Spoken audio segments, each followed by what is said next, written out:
The streaming has begun. Oh my goodness. Dun, dun, dun. YouTube says, receiving your content. Your audience will see it in a moment. Get ready. All right. Oh, I think I see it. I mean, I'm not. You are live. You are live. Can totally see you now. Yeah. To stop, use your encoder. And oh my god, I'm so loud. All right. Oh my god, Swervy. Hey, Swervy was first. Hi, Swervy. How great. Thank you. You actually. I am seeing just a black screen though, Kat. Yes. And you said that was on purpose? We are going to remedy that. Swervy, you are first. Yes, I can hear you. Can you hear me? Yes, I can hear you. We will have I forgot. I did a thing. 30 seconds of me doing technical business, but soon, okay, very soon. All I'm really gonna do is just share a link on Facebook so that people can join. How are you, Swervy? I'm gonna do the same thing, my friend. Hey, how's it going, Swerves? All right. Sharing links. Okay. Yep, I'm going to link as well. And then, I'm sorry, since it's on your channel, I figured you would do this week's intro. So if I'm being quiet, it's because I'm trying to respect the cat's channel. That is good. Sorry about that. You are so kind and delightful. I guess I don't have to go straight to Facebook. I can just click the little button that is so conveniently placed there for my convenience. All right, so let us begin. Welcome, everyone, to episode number 3 of Can We Keep It? A Creepy Kook podcast with the Mad Hat Cat and Melancholy. Hey, Melancholy. Hello. Hi. Hi. How are you? And this week's topic of conversation. Everyone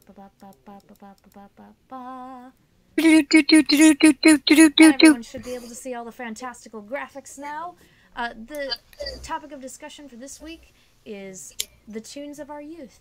And we are just going to be talking about cartoons that we grew up with and how they formed us into the wonderfully strange and nerdy people that we are today. And as people come in on the chat, Swervy, that includes you, I would love to hear all of your delightful anecdotes. And if for some reason we are buffering a lot or the audio is going all wonky, please let me know. And I'm watching as well, so I'll try to keep an eye. Right now it seems to be fine. Good, good. Yeah, I think Sorry, go ahead. No. I was gonna say that this was a special podcast because you're in San Francisco right now. Right. We are doing this podcast at a distance. This is an LDR, or an LDP, I suppose, a long distance podcast, as opposed to. Yes, I'm excited. It took us a little while to get here, but we got here, and I'm excited about that. So yay! It took a little bit to kind of figure things out. With OBS Studio and with YouTube. Hey there, Fab, or Fabby.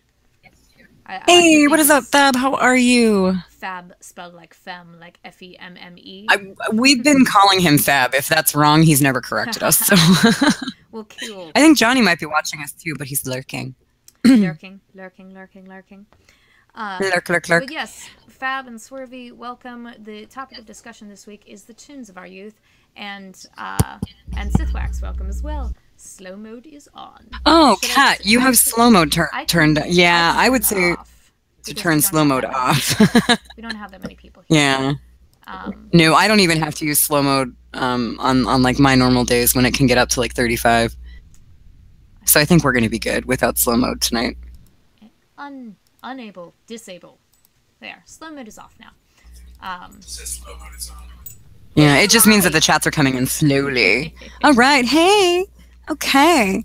All right. I'm so excited, by the way. Like, I'm really happy that we're doing this despite the distance, and I'm really glad we're talking about cartoon. Yes, and it's been kind of an obvious trait as we have done these live hangouts on PS4, and as we've started to do the podcast just via OBS Studio on YouTube, it is kind of obvious that we are into cartoons. You think we might be a little into cartoons, like maybe just a little bit. Tipo. Hey, Johnny. Looney Tunes on Nickelodeon. Did they show Looney Tunes on Nickelodeon? 1980s. And then in the 80s, yeah. See, I didn't watch I was Looney gonna Tunes. say, Looney Tunes for me always came up on. Oh, okay. Fab can barely hear you, Kat. I'm going to adjust my microphone. Thank you for. I'm sure I'm really loud, and I apologize. Like, I have my mic so far away. You sound okay for me. Okay, good. I think eventually Cartoon Network picked up Looney Tunes, and they were the ones who were primarily running it, at least when I was growing up. Yeah. Yes, Looney Tunes was awesome. See, it just wasn't a part of my childhood. I didn't start watching Looney Tunes until way later. I thought you were talking about just cartoons in general. I'm like, that is a lie from everything you No, God, no. I watched like nothing but cartoons for ages and ages, but for some reason, yeah, and John said that Looney Tunes disturbed him, which I can also understand because there were some very, I mean, it didn't talk down to its, quote unquote target audience at all, well, and it could get pretty disturbing. To be perfectly fair, cartoons were originally aimed at adults. Yeah, that's true. That's very true. And I mean, especially like Looney Tunes, it started to go more towards kids. I think maybe after like the 70s. Yeah. Hey, Dominatrix. What's up? Have you met Dominatrix yet, Kat? Like a little bit, like halvesies. Oh. I've jumped into her stream every now and again. Okay, good. She's fantastic. Dom, this is my best friend, Kat. Kat, this is Dom. This evening. Yeah. So glad that you joined us. Yeah, Fab, is my volume still really low? And everybody. Volume difference between you guys is very different, he says. Feel free to. Whoa. Oh gosh. Is that? Yeah, that's John. That's John watching the podcast. I think he was listening. Put it on your headphones, It's true. There is a John. vast difference between your volume and mine, Kat. Yeah. Oh. Who You creeped Kat out? Or you creeped Dom out once in her stream? Oh, yes, yeah. I didn't creep her out. I creeped on her. But this is true. Oh, I see. Yeah, Kat is low and I'm loud. So I think I would turn... Yeah, I'm going to run the podcast over here. Oh, so you would watch creepy Looney Tunes cartoons before you started your school week, John. I just need to adjust my and Inspector Gadget settings. Oh, yeah, absolutely. Inspector Gadget was great. I have adjusted my microphone settings as far as like where it's picking it up. So let me know, guys, if that helps at all, or if I suddenly start sounding like I have, I don't know, turned into some sort of space octopus. And You don't sound like a space octopus. Although I have to say, I would love it if you sounded like a space octopus, because that I would. Like a space octopus. I would love that. So let's after all our technical difficulties, Inspector Gadget. That was one that actually didn't make it onto my list that I have prepared here. Oh yeah, Kat prepared an extensive list of cartoons. By the way, it was really impressive. Yes, so very impressive. Which is basically just a lot of copying and pasting, and. Like I kind of laid it out the way that we've done all of these kind of early podcast episodes.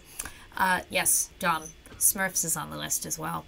The we've Smurfs. Kind of unintentionally gone in a semi-chronological order. So when I was thinking of this list, I kind of thought like, okay, what were the eras in my cartoon watching experience? And I kind of rated it from like ages 0 to 5, and that would have been like watching shows on PBS, Nick Jr. I don't think Disney Jr. was a thing when I was. It that wasn't age. when I was 0 to 5. Nick Yeah, no, Jr. Disney really wasn't. Maybe existed, and then Nick Jr. didn't exist for me. I don't think until a few years after. Like I think I was. I don't know. But then kids Probably cartoons, 9 or 10. so like ages 5 to 9. And then the tween age tunes from ages like 9 to 13, and then Teen Toons, ages 13 to 19, and then what I have called Kids at Heart Toons. So for cartoons that we started Which are the things we watch now. Yeah, or that we discovered like after Yeah. we turned like 19 and then forward.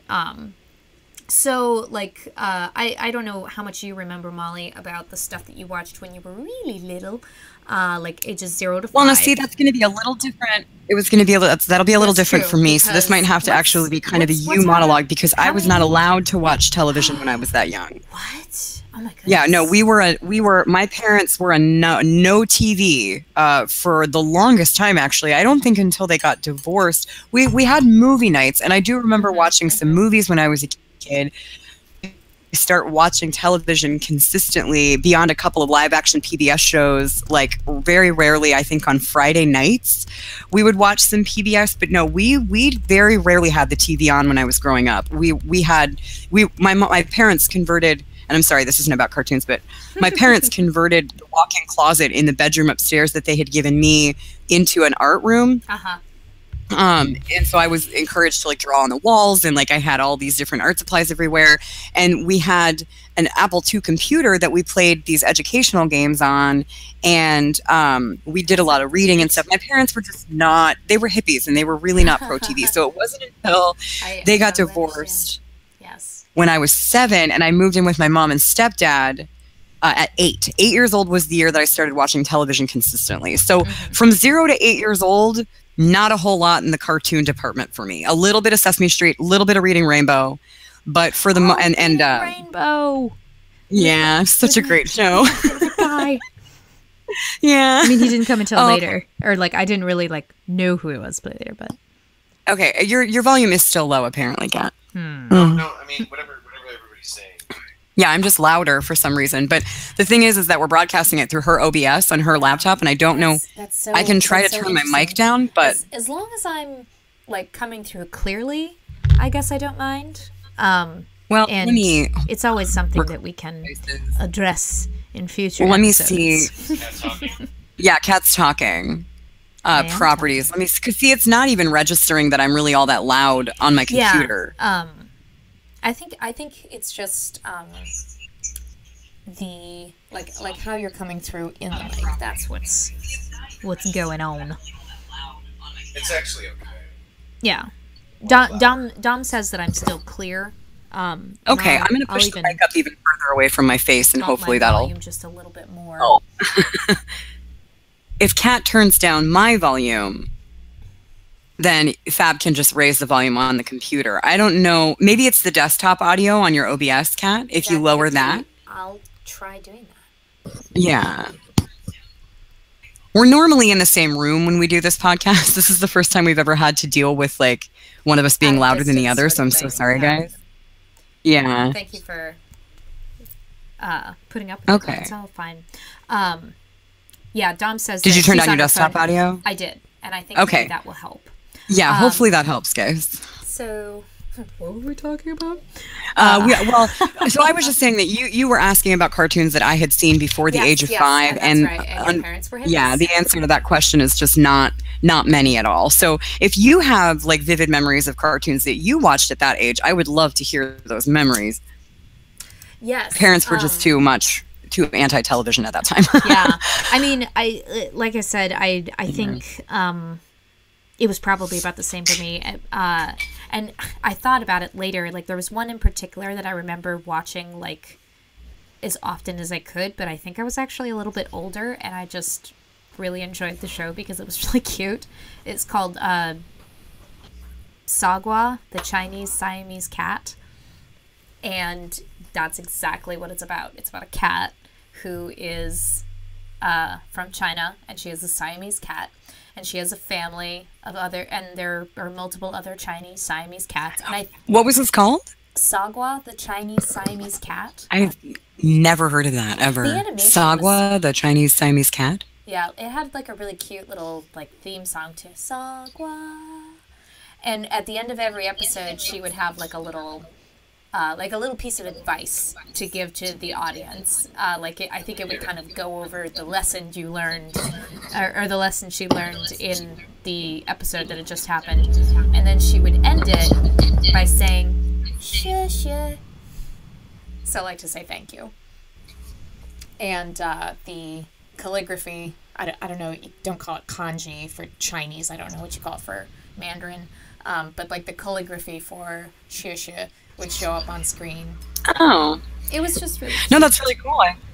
I've never heard that. Actually think I ever watched it when I was that young. Really all I could think about was like Welcome to Pooh Corner. And that was, I mean, that wasn't technically animation. That was puppets. But on this list, I decided to include live action shows if it was puppetry. Well, if that's the case, then I do remember watching some Fraggle Rock as a kid. Okay. Yes, Fraggle Rock is on the list, too. I do remember Fraggle Rock as a kid, yeah. I don't know how young, but yeah. And then, like, I do remember the cartoon Arthur, who was an aardvark. And I always remember Arthur as well. Really, really irritated with his younger sister and with his friend Muffy. Because the two of them were little bitches.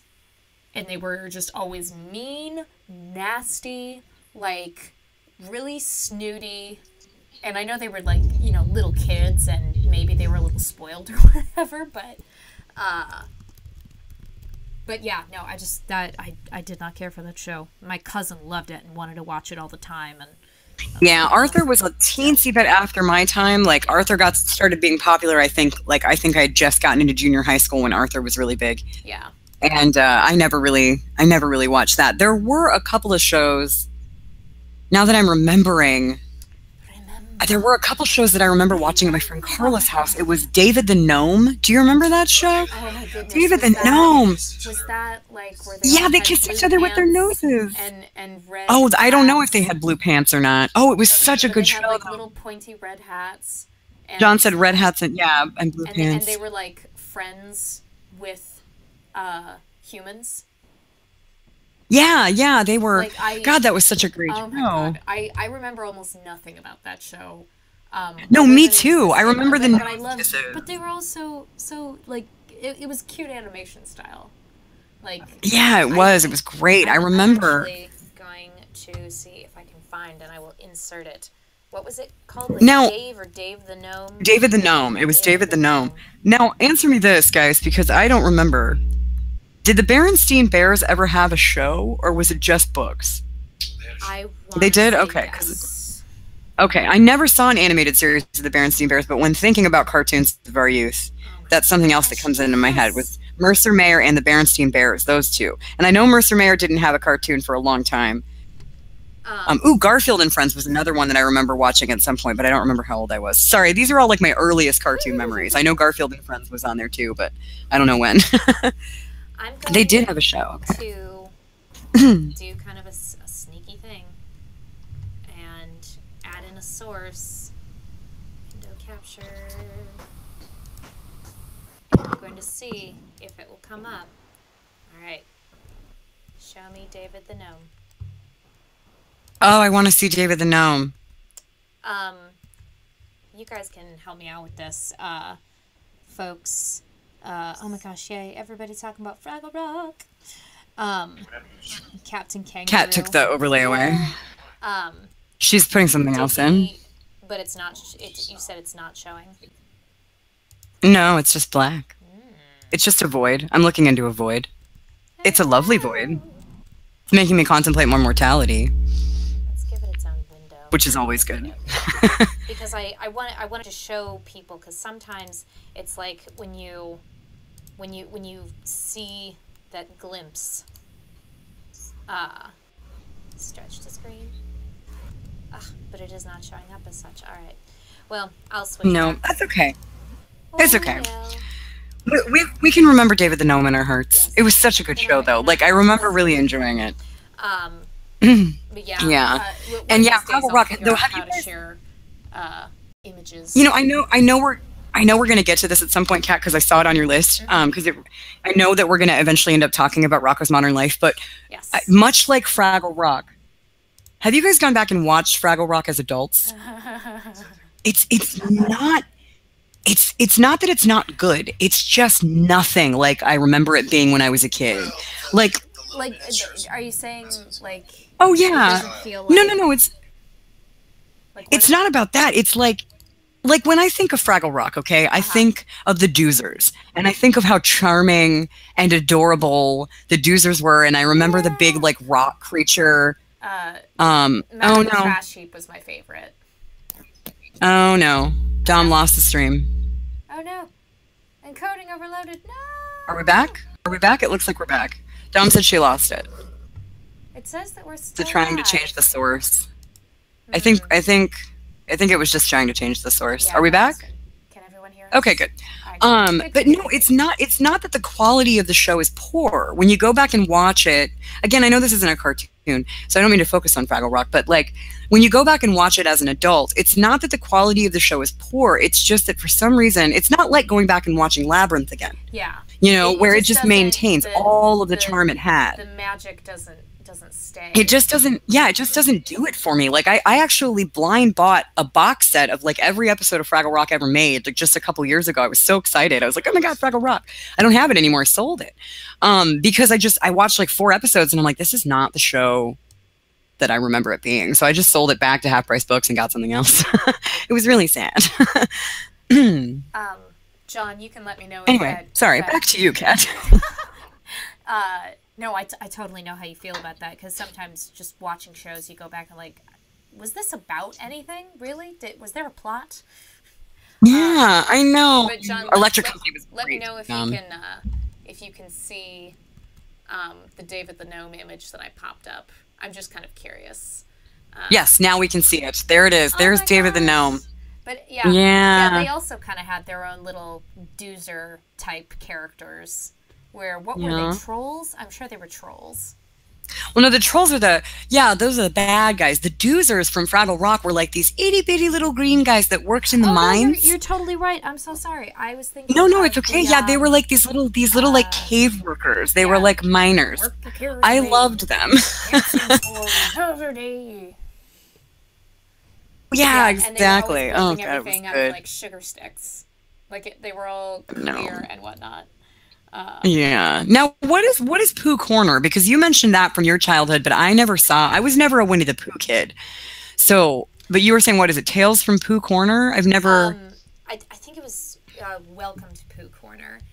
Welcome to Pooh Corner. I'm actually going to do the same thing that I just did, and pull up an image for it, and hopefully it will work. Yeah, because I mean, you know, lots of kids that I grew up with were really into Winnie the Pooh, just like they were all really into Alice in Wonderland, but for some reason I missed both of those trains. Like I was never a part of the Pooh train, which is a weird sentence. I was never a part of train. Yeah. Okay. John's cracking himself up right now, by the way. I was happy that sincerely. Oh my goodness.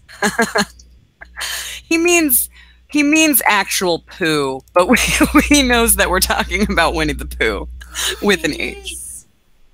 Yeah, it will. Fab, is it still loading for you? Did it not stabilize for you? Wow, the English, yes. Wow, the English. Dom says he doesn't think that John should be getting into poo, and I agree. I would really, really hope that he never gets into poo.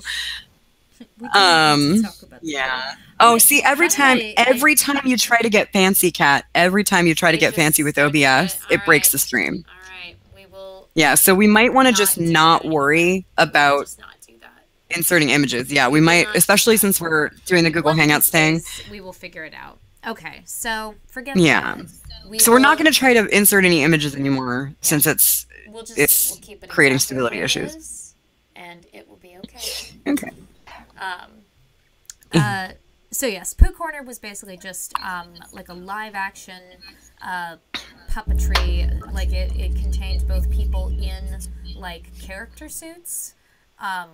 Like you had Owl, and his wings were all, you know, feathery, and their mouths didn't move, as I recall. So it was kind of odd just to like see these characters talking, but their mouths were not moving. But But yeah, that was like one of the earliest shows that I remember watching. But moving on from that, because neither of us seem to really remember much of that.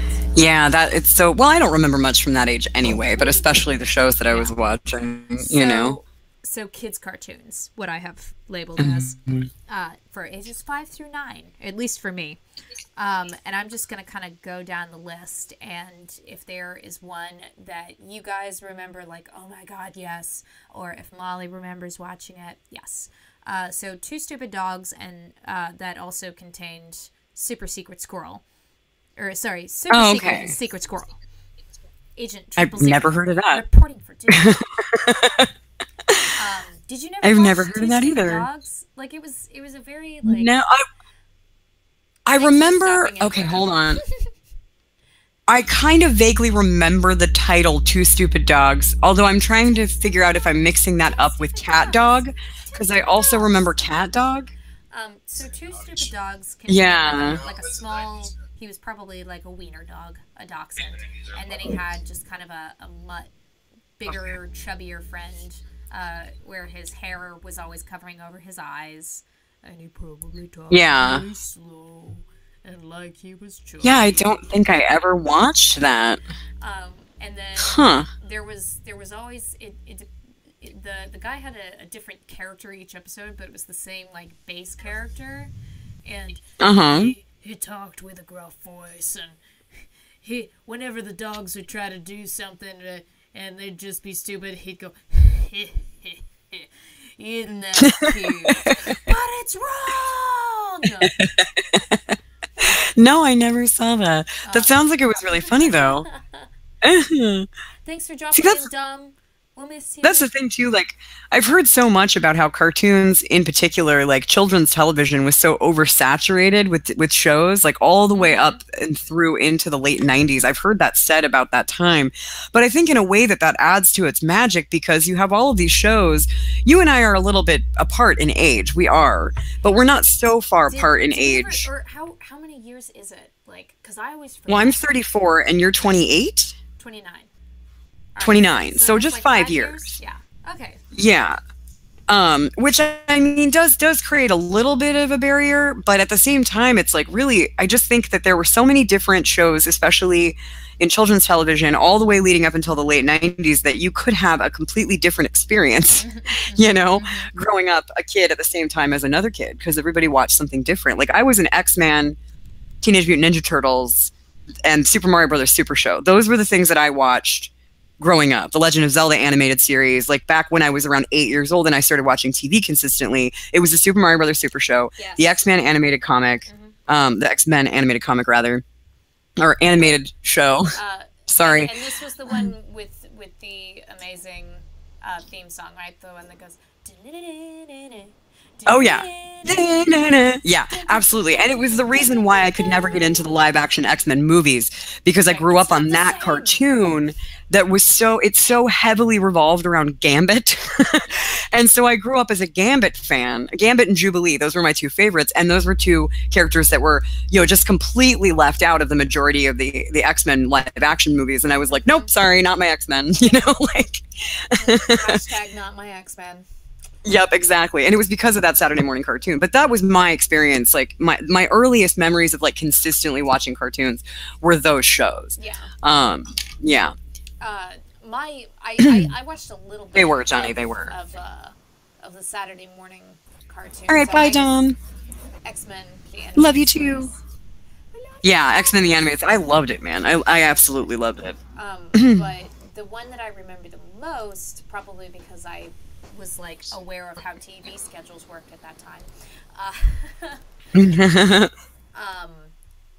What I remember is, and I don't know if you ever watched this, was X-Men Evolution, and that came a little bit later, probably like late 90s, early 2000s, and that was like everybody was at the school, and it was kind of, you know, combination slice of teenager life, but also, you know, it had a couple of arcs that went over each other. And yeah, see, that was like, again, like there was a gap for me. I want to say that like Kurt Wagner was, I think, maybe Mystique's son or something. Huh. Like some of them were just like really weird, and there was also still at that time kind of a little bit of kind of maybe sort of a romantic relationship going on between Rogue and Wolverine. And Oh yeah, well, yeah, I remember that. mean, There was always he kind of a was- thing he between was Rogue and an- Wolverine. He was wasn't definitely an adult character, and she was definitely one of the students. But it was always kind of like I remember it being hinted at. And I don't think it was totally just wishful shipping on my part. No, there was. I think there was always a relationship between Rogue and Wolverine. I'm pretty sure. I think that there was always something, some kind of unfulfilled, obviously because of Rogue's ability. I think it was always an Who did she end up with?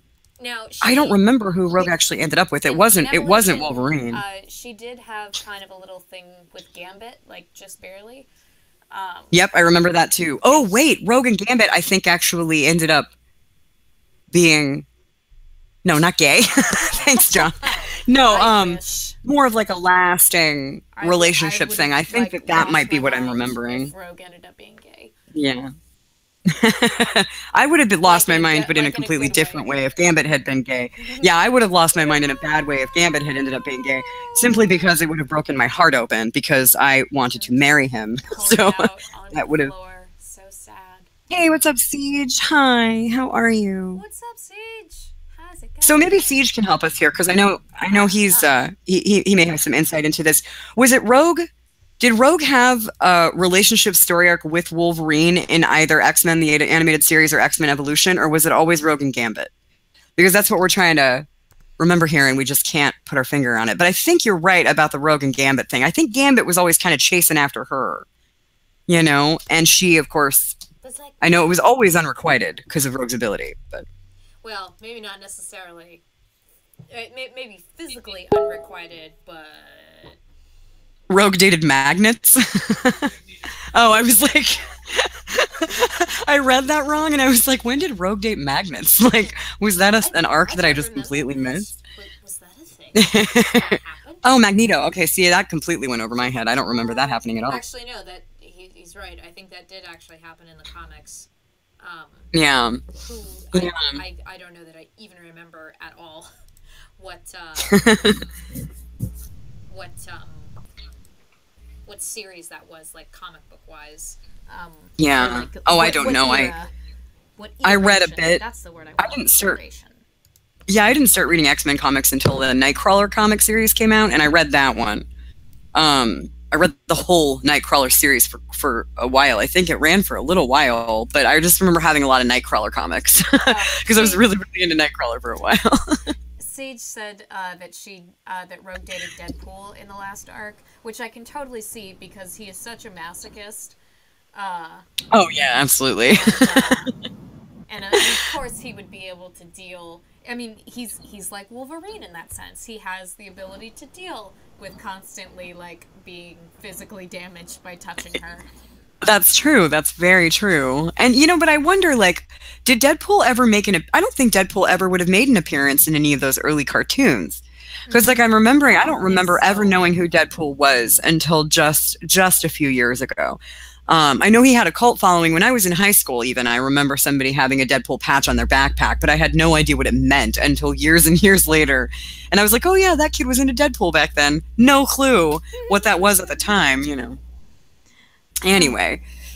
But we were talking about cartoons and how great the X-Men animated series, and I did not see X-Men Evolution. I think that was just a little bit, if it was late 90s, early aughts, there's a huge gap for me there too. Mm-hmm. So there's a huge gap in the beginning because my parents were hippies, and then there was a big gap for me in the early aughts because I was traveling around the country at the time, so I didn't watch much of anything. So I missed a lot from that time, you know. Mm-hmm. Yeah. But what a great tangent for X-Men. I love it. yeah, absolutely. Now what is, you know, what they're is the X-Men. next on the list? And I love how that came out of talking about two stupid dogs. So the next one is that I've got on here for ages 5 to 9, Captain Planet, and the Planeteers, obviously. Oh yeah, you gotta love Captain Planet. Captain Planet was classic. I can't remember if I did this in any of the previous episodes. I can't remember what cartoon theme songs I've sung and what I haven't. But I feel like Captain Planet has to happen. So I don't think I would remember it, so I'm glad you do. well, I was gonna say it's gonna happen. It's happening right now. Captain Planet, he's a hero. Gonna take pollution down to zero. Gonna help him put us under bad guys who like to loot and plunder. You'll pay for this, Captain Planet. And then you've got the chorus where the Planeteers come in and they're like rapping because they're cool and it's the 90s. We're the Planeteers. You can be one too. Because saving our planet is the thing to do. Looting and polluting is not the way. Here's what Captain Planet has to say. The power is yours. Do-do. Yay, that was awesome. No, that's fantastic. I wish that I could have remembered that. I used to watch the show all the time, but I had just completely forgotten the theme song. It's God, what a great show. For some reason, it reminded me also of He-Man and the Masters of the Universe, which I forgot to mention earlier. Actually, no, yeah, the animation is quite similar, and as soon as I did the whole, here's what Captain Planet has to say, the power is yours. I'm like, well, that that's what reminded me of it. The power is by the power of Grayskull. Yeah, no, absolutely. And John was reminding me that Whoopi Goldberg and Patrick Stewart both did voices for characters in Captain Planet, which was really cool. Who did Sir Pats do on Captain Planet? I'm not sure. He said that he knew for sure that Whoopi did one. Yeah.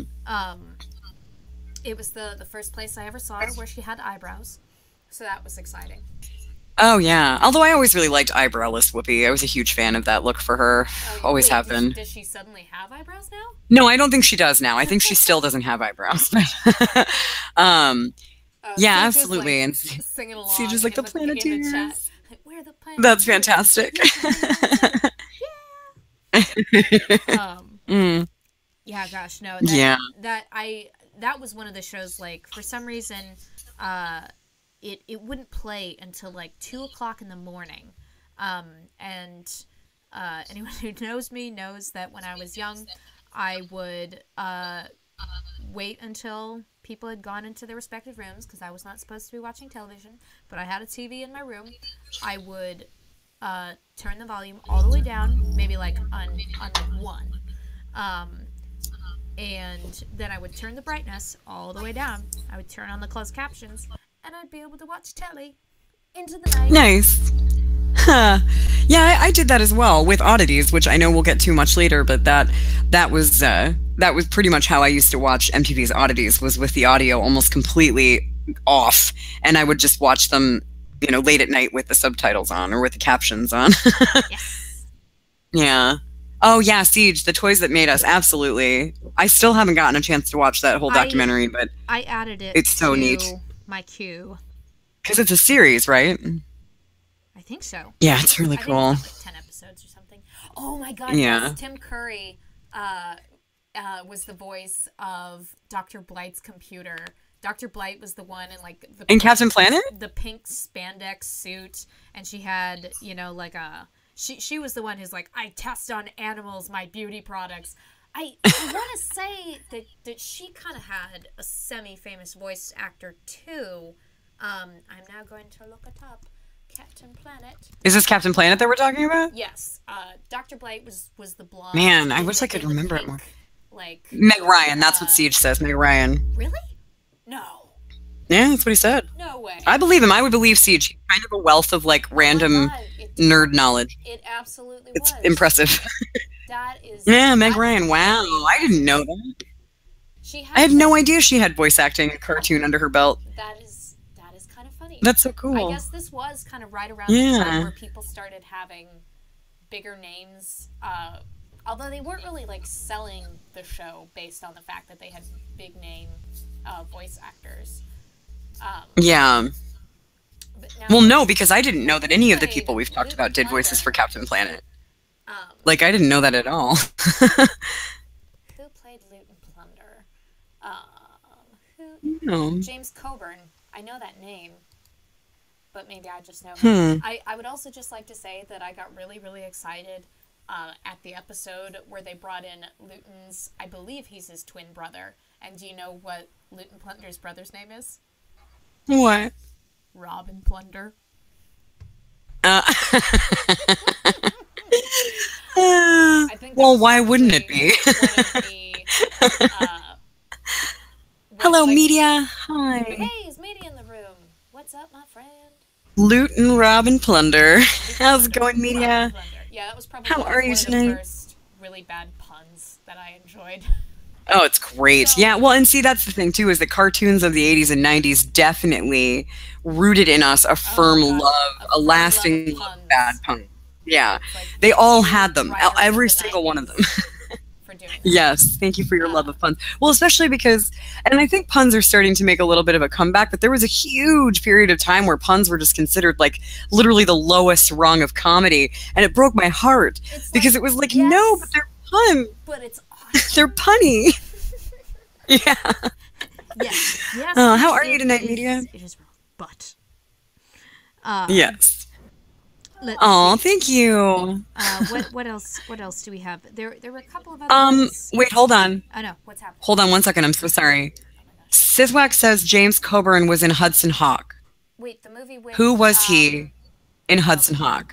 Oh, it's one of the greatest movies ever made. No. I'm it's that I know it, but my brain is like totally blanking on. It's Bruce Willis. He plays a cat burglar who's been in prison for a while. Yep, and he gets out of prison, and then he gets back on the job. Like, and that was where I first fell in love with Frank Sinatra, and "Swinging on a Star," which I think also was performed by Dean Martin. But I loved that song, which led me to, like, at a very young age, becoming obsessed with, like, the crooners of the 50s. Sorry, I'll stop. Yes, exactly. No, it's fine.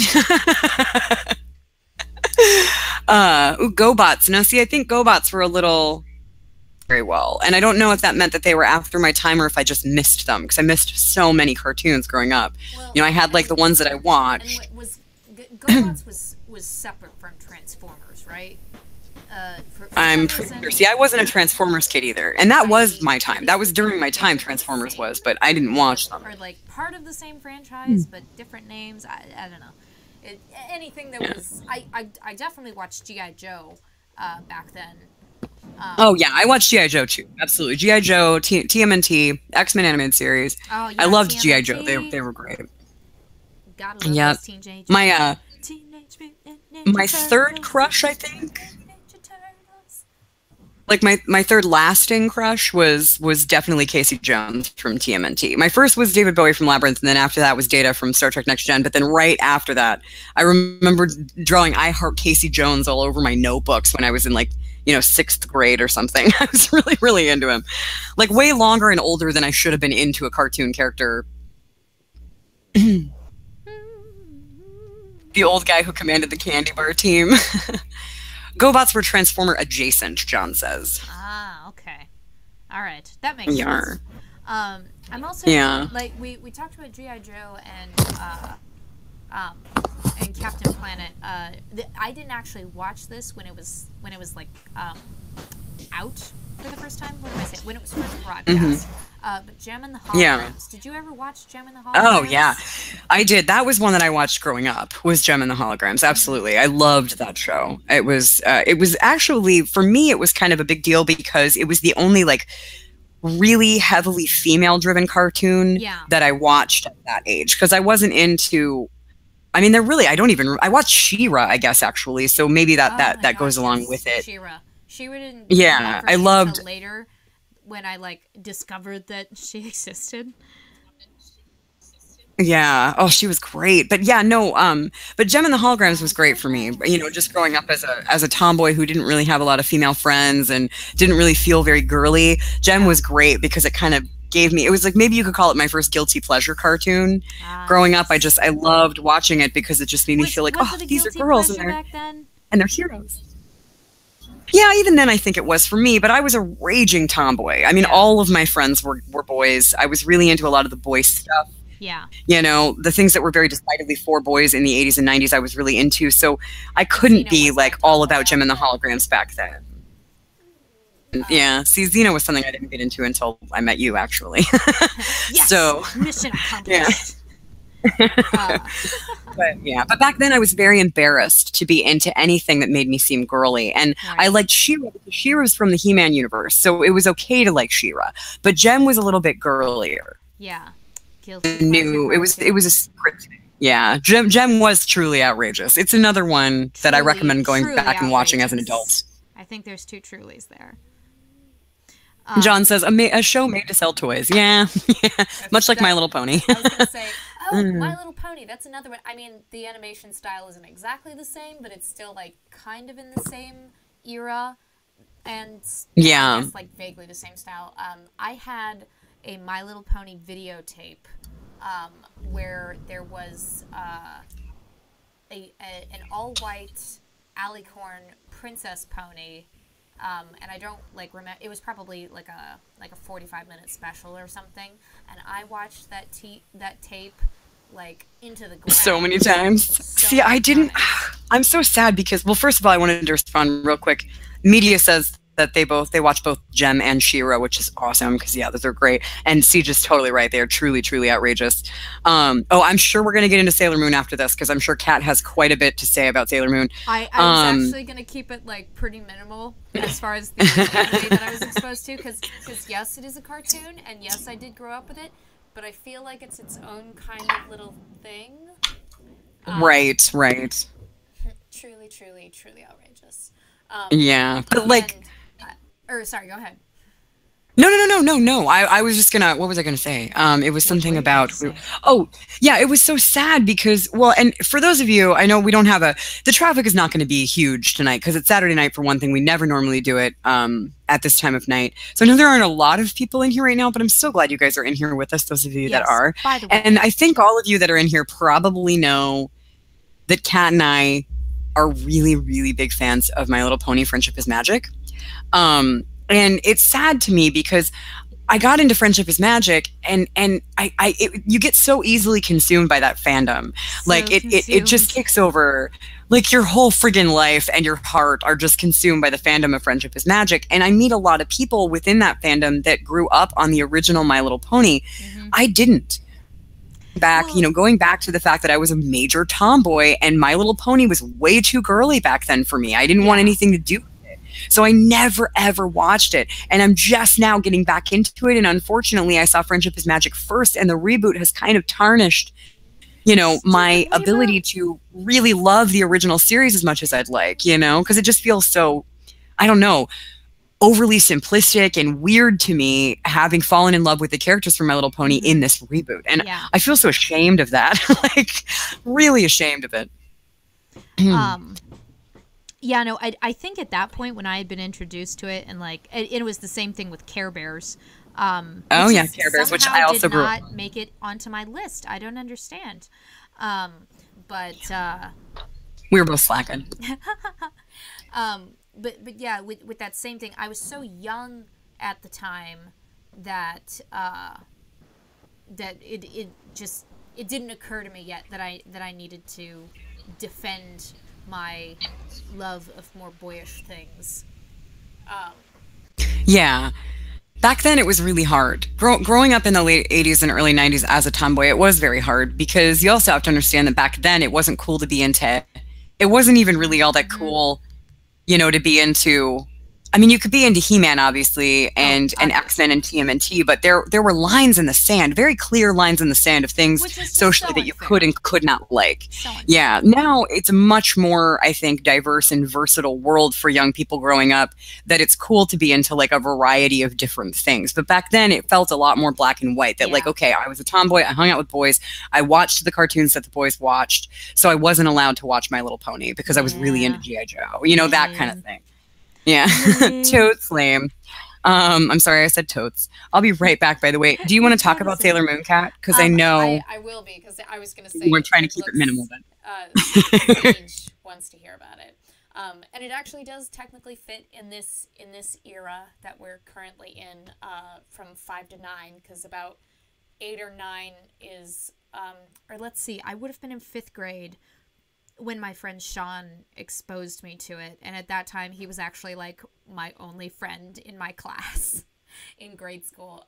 So let's see, kindergarten I would have been 5, so 6, 7, 8, 9, 10. So I would have been 10. Was when I was first exposed to anime, And my first one that I was exposed to was Sailor Moon. And I mean, the whole magical girl genre is something that has stayed with me to this day. I mean, part of it is just how archetypal it is. I mean, I also really loved that a lot of Sailor Moon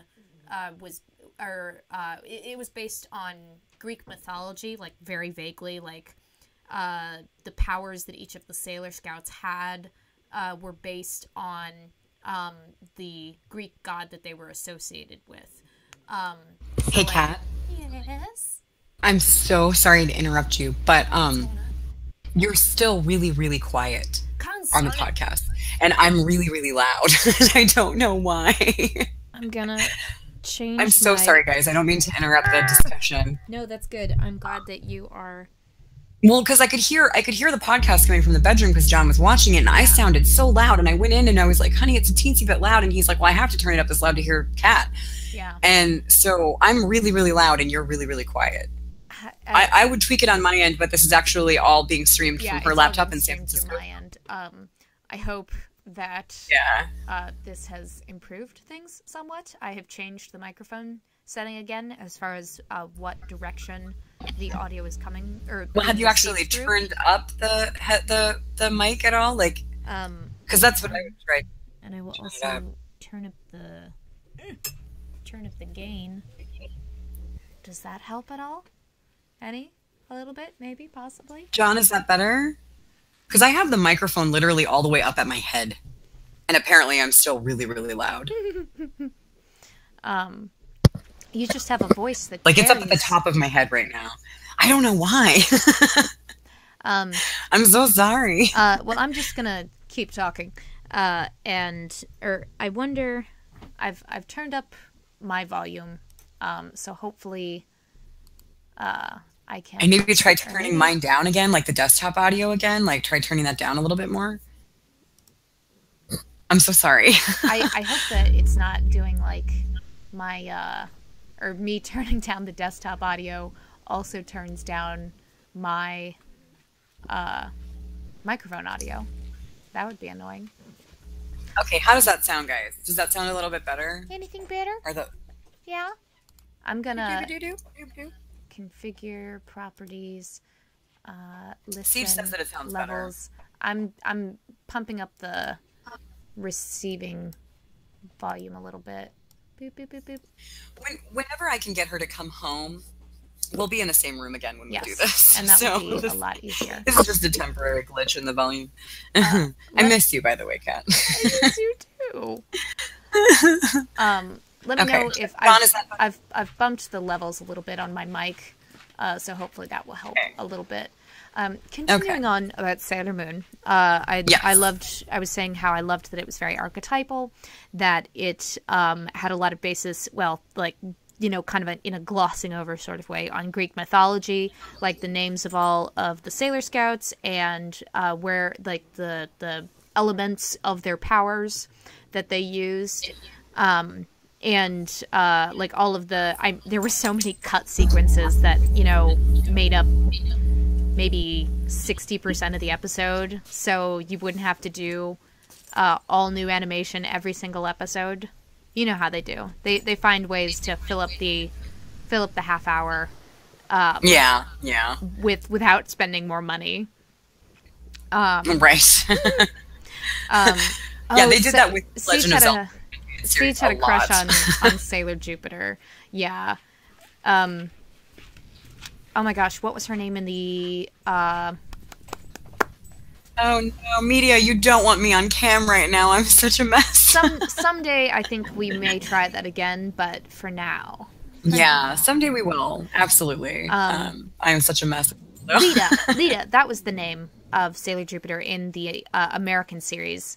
And actually, Siege, I don't know if you've seen this on Hulu. They're streaming Sailor Moon, the original series, but they have redone the dubs. And so now everybody, they took away like all of the Americanized names and everything. And every time you see a sequence where they're like on the street, the cars, or the animation has not been flipped so that the cars are driving on the right side of the road.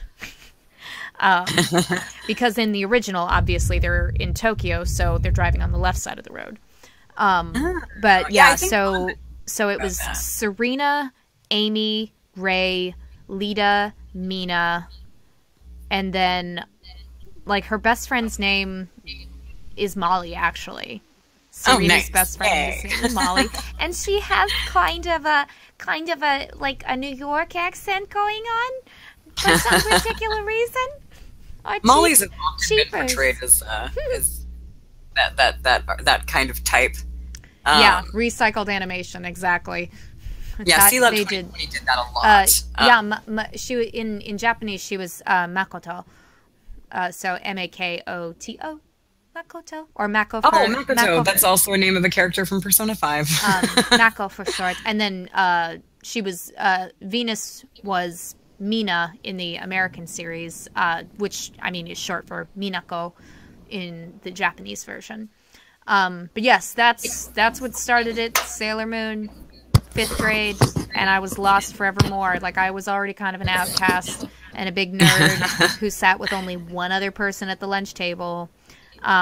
Because I didn't listen to the Backstreet Boys and NSYNC, and neither did I. Yeah. I was, the boys in my class didn't want to hang out with me anymore for some whatever reason.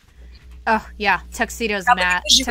His American name was Darian, which I like simultaneously love and hate, because every time Serena said his name, especially like in a dramatic moment, Darian, oh, so dramatic, and she just had this like weird little affectation in her voice that made her sound extra fancy when she was in princess mode as opposed to crybaby Usagi mode, or I guess Serena, not Usagi.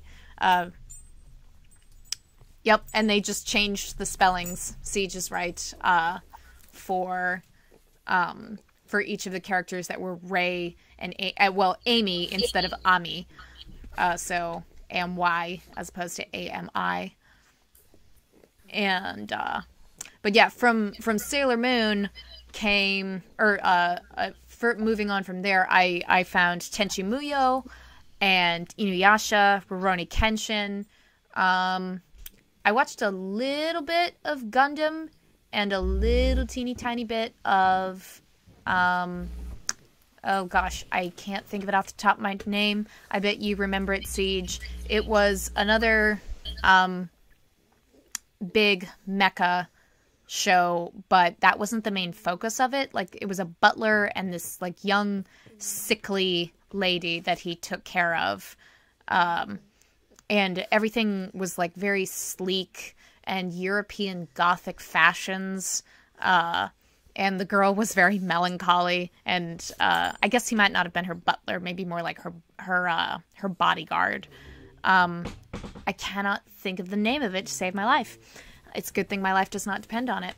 But yeah, the more anime I watched, the more I wanted. It also didn't help that I was totally obsessed with Japan before that. But after I started getting into anime, I was even more obsessed with Japan. Like, I don't say that I'm an otaku. I say that I'm a Japanophile or a Nipponophile. Nippon being Japanese for Japan. Yes, Siege, you are correct. Usagi, or Tsukino Usagi, means rabbit on the moon. Big O, yes, that was the one that I was talking about, the mecha. It was like the one mecha anime that I was into was Big O, and it was less for the mecha part and more for like kind of the cool gothic noir storyline that was going on. Let's see, what came after the We were talking about Captain Planet and Care Bears. Another one that kind of fits into that same time frame, Alvin and the Chipmunks. Molly, did you watch Alvin and the Chipmunks? I did not. I knew that they were around, obviously. I knew who they were. And you couldn't escape them at Christmas time because they had like those holiday albums that they were releasing. Christmas time is here. Yeah. Yeah, but no, I was never an Alvin and the Chipmunks kid. I have a special place in my heart for Alvin and the Chipmunks because Alvin and the Chipmunks gave me the Chipettes. Let's see if I remember their names. Brittany. I want to say, not Theodora. Oh my gosh.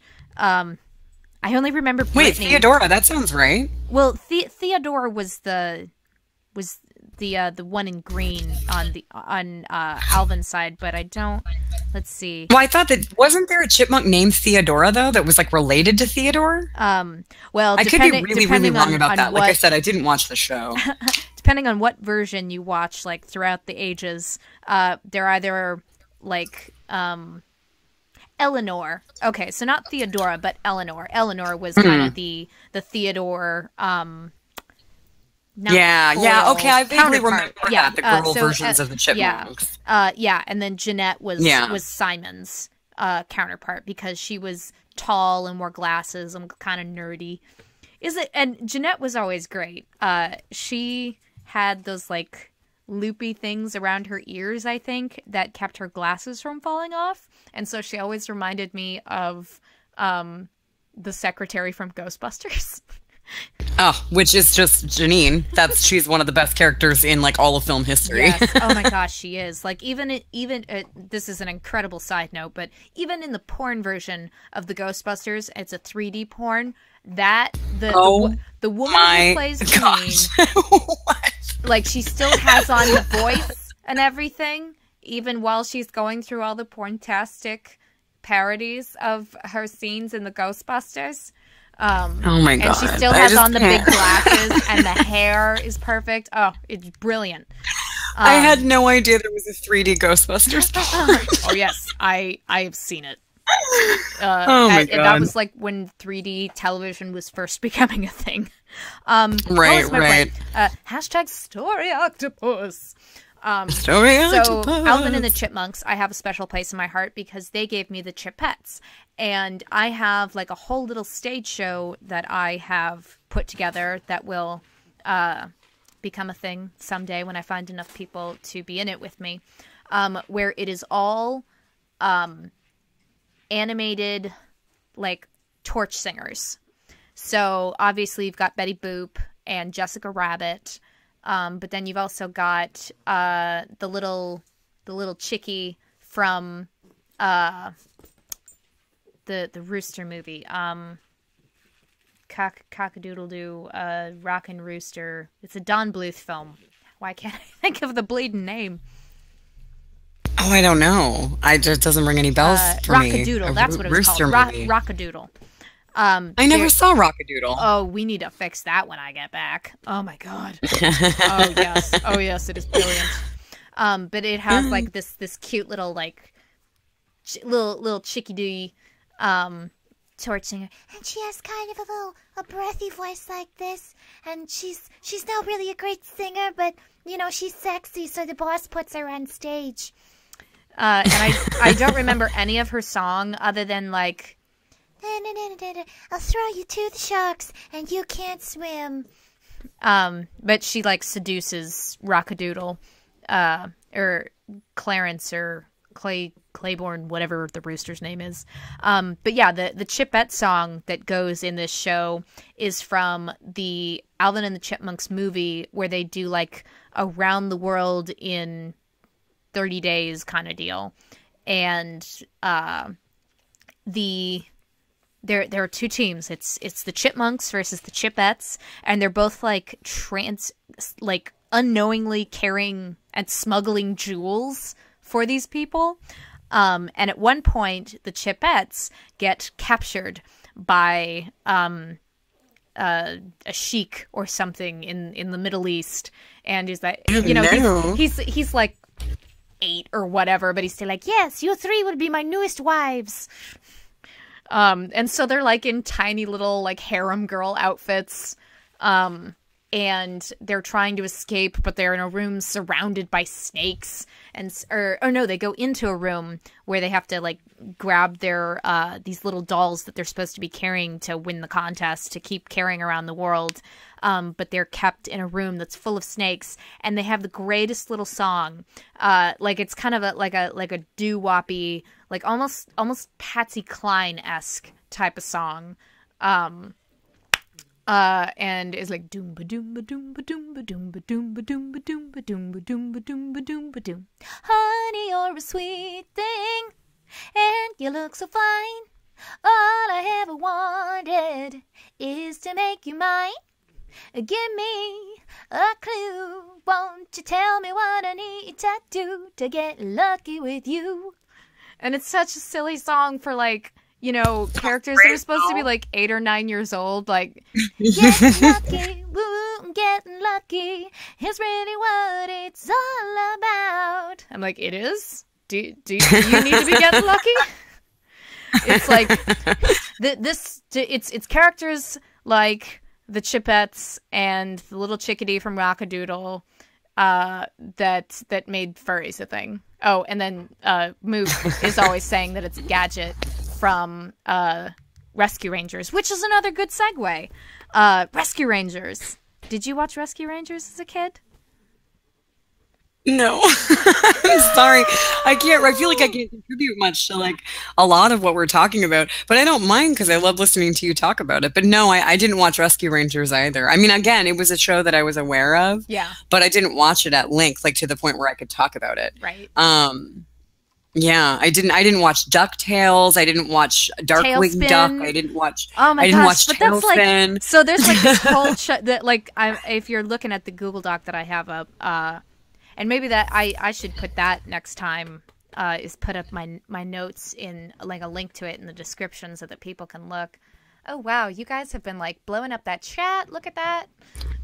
We have. Well, I didn't want to interrupt you while you were talking. As I was going on and on about the Chipettes and how they were. No, you keep going on about it. I just feel bad because normally, yeah, I just feel bad. This is sort of like, I guess, when we were talking about horror games in the playroom. It's like I know exactly. Like I'm just like, I don't know a whole lot about these shows. So yeah, like I guess, but I believe these were all Disney shows. So Rescue Rangers, Darkwing Duck, Goof Troop, Tailspin, Chippendale Rescue Rangers, DuckTales, Gummy Bears. No Gummy Bears either? Literally didn't watch any of the shows that you just listed. They have we need to fix this because like even if we just like watch the theme songs, because these had some really great theme songs. Gummy bears bouncing here and there and everywhere. High adventure that beyond compare. We are the gummy bears. When was this a thing? Like, when was there a Gummy Bears cartoon? Like, see, I'm aware of all the other ones. Like either late 80s, early 90s. Oh my god, I completely missed out on that. Just completely. Oh, it's good stuff. And then DuckTales also had a good one. With like all the synth instruments in there. Life is like a hurricane here in Duckburg. Race cars, lasers, aeroplanes. It's a duck blur. Might solve a mystery or rewrite history. DuckTales. Woo! Yeah, Ellen Media knows what I'm talking about. Beautiful. Too bad in good DuckTales. Ooh. Yeah, Aladdin was another one that I was getting to. Siege, Aladdin, and The Little Mermaid. Both had they were like really decent spin-off television series from their movies. And oh my god, Gargoyles! Tell me you watched Gargoyles. Now I did watch Gargoyles. Okay, I did watch Gargoyles. Absolutely, there is no way that you did not come across that because that is like such a show for us. Oh yeah, no, I loved Gargoyles. I watched great, dark gothic. That I absolutely adore the font that that the Gargoyles logo is in. Oh yeah, it was great. And surprisingly, if they had a theme song, I don't recall it. But I remember all of the like Macbeth kind of mythology that they wove. Is wove the past tense? Wove into the Yes, story. it is. And Siege, I will come down to San Diego and we will totally do karaoke. Funny, and then who else was there besides the Macbeth? Morgan Le Fay, which may or may not have also been woven into the Macbeth storyline. But Morgan Le Fay in Gargoyles was a great character. She had such a cool character also, design, like with this like gold mask and like these long golden gloves with like long golden fingernails. And she always had her bratty little son running around with her. But of course, everything that she did for her son. No, I'm thinking that, as I'm listening to all of this and I'm thinking, my God, I'm just so incredibly left out on a lot of these shows. I think it's because I did not grow up with Disney Channel at all. I was a Nickelodeon kid. Yeah. And a lot of the shows that you guys are talking about are Disney Channel shows. But no, I didn't really make that connection in my head because it's like, why did I never watch any of these cartoons? It's because I didn't ever watch Disney Channel. I did not start watching Disney Channel until I was in my late 20s. I started watching Zack and Cody of all shows. Oh my gosh, Zack and Cody. I started because I was housebound at the time, and I was watching a lot. I was watching a lot of iCarly is what was happening, which is a Nickelodeon show. iCarly. And I loved iCarly. And so I had this like craving for like shows that were that target demographic because I guess like my brain, which was slightly broken from, everything that had happened to me that first year, I needed something a little bit lighter, but not like super light. I needed something that was more for like teenagers, I guess. Yeah. It soothed my mind in a way that like nothing else could. So I went from iCarly over to Disney Channel to watch. It was Zack and Cody, the one where they're on the cruise ship. But that was it. That was literally like the most Disney Channel I ever watched was like that time in my life when I was in my late 20s and only for like a year. And then I stopped because I was just always a much bigger Nickelodeon fan. So that's interesting. I hadn't really thought about that. That actually brings me to a point. There was like a selection of shows that I didn't ever really watch, animated shows that is, and I didn't ever I watched a little bit of them, but they were like mostly spin-offs of either movies or of other animated shows, but they were like trying to have kind of a tween/teenage bent to it. And what were some of them? 101 Dalmatians, Quack Pack, which was like Huey, Dewey, and Louie, Donald Duck's nephews. And they were all like teenagers. I think one of them probably had an earring. And I'm sure they were all like 13, 14 years old in the series. And then Jungle Cubs, which I don't remember exactly, but I want to say that it was kind of like the same characters from Tailspin, but put back in the Jungle Book setting. But yeah, all of those shows kind of had like a teenage bent to them. And then here, this will help get a little bit more into the Nickelodeon so that I can have you talk a little bit more because I need to be quiet. No, I love listening to you talk about it. And I'll like briefly mention the teenage ones or the tweenage, and then maybe we'll kind of work our way backwards to the 90s a little bit. So you had oh my gosh, where is it even? Pepper Ann. I guess that was Disney technically speaking, but Pepper Ann, and then Nickelodeon had their own teenage redhead. Do you remember As Told by Ginger? Nope. Oh my goodness. So Pepper Ann had a really good theme song too. It was like kind of like grungy 90s alternative rock. Pepper Ann, much too cool for 7th grade. Pepper Ann, she's like 1 in a million. And I have this little scream. Super cool. And then Rocket Power was another one that was on Nickelodeon that had kind of that same tweeny vibe. But let's work our way back to kind of more the 90s. So, Ah Real Monsters, Hey Arnold. Oh, Danny yes. Beavers, See, that's... Cat Dog. Yeah, see, for me, it was all about...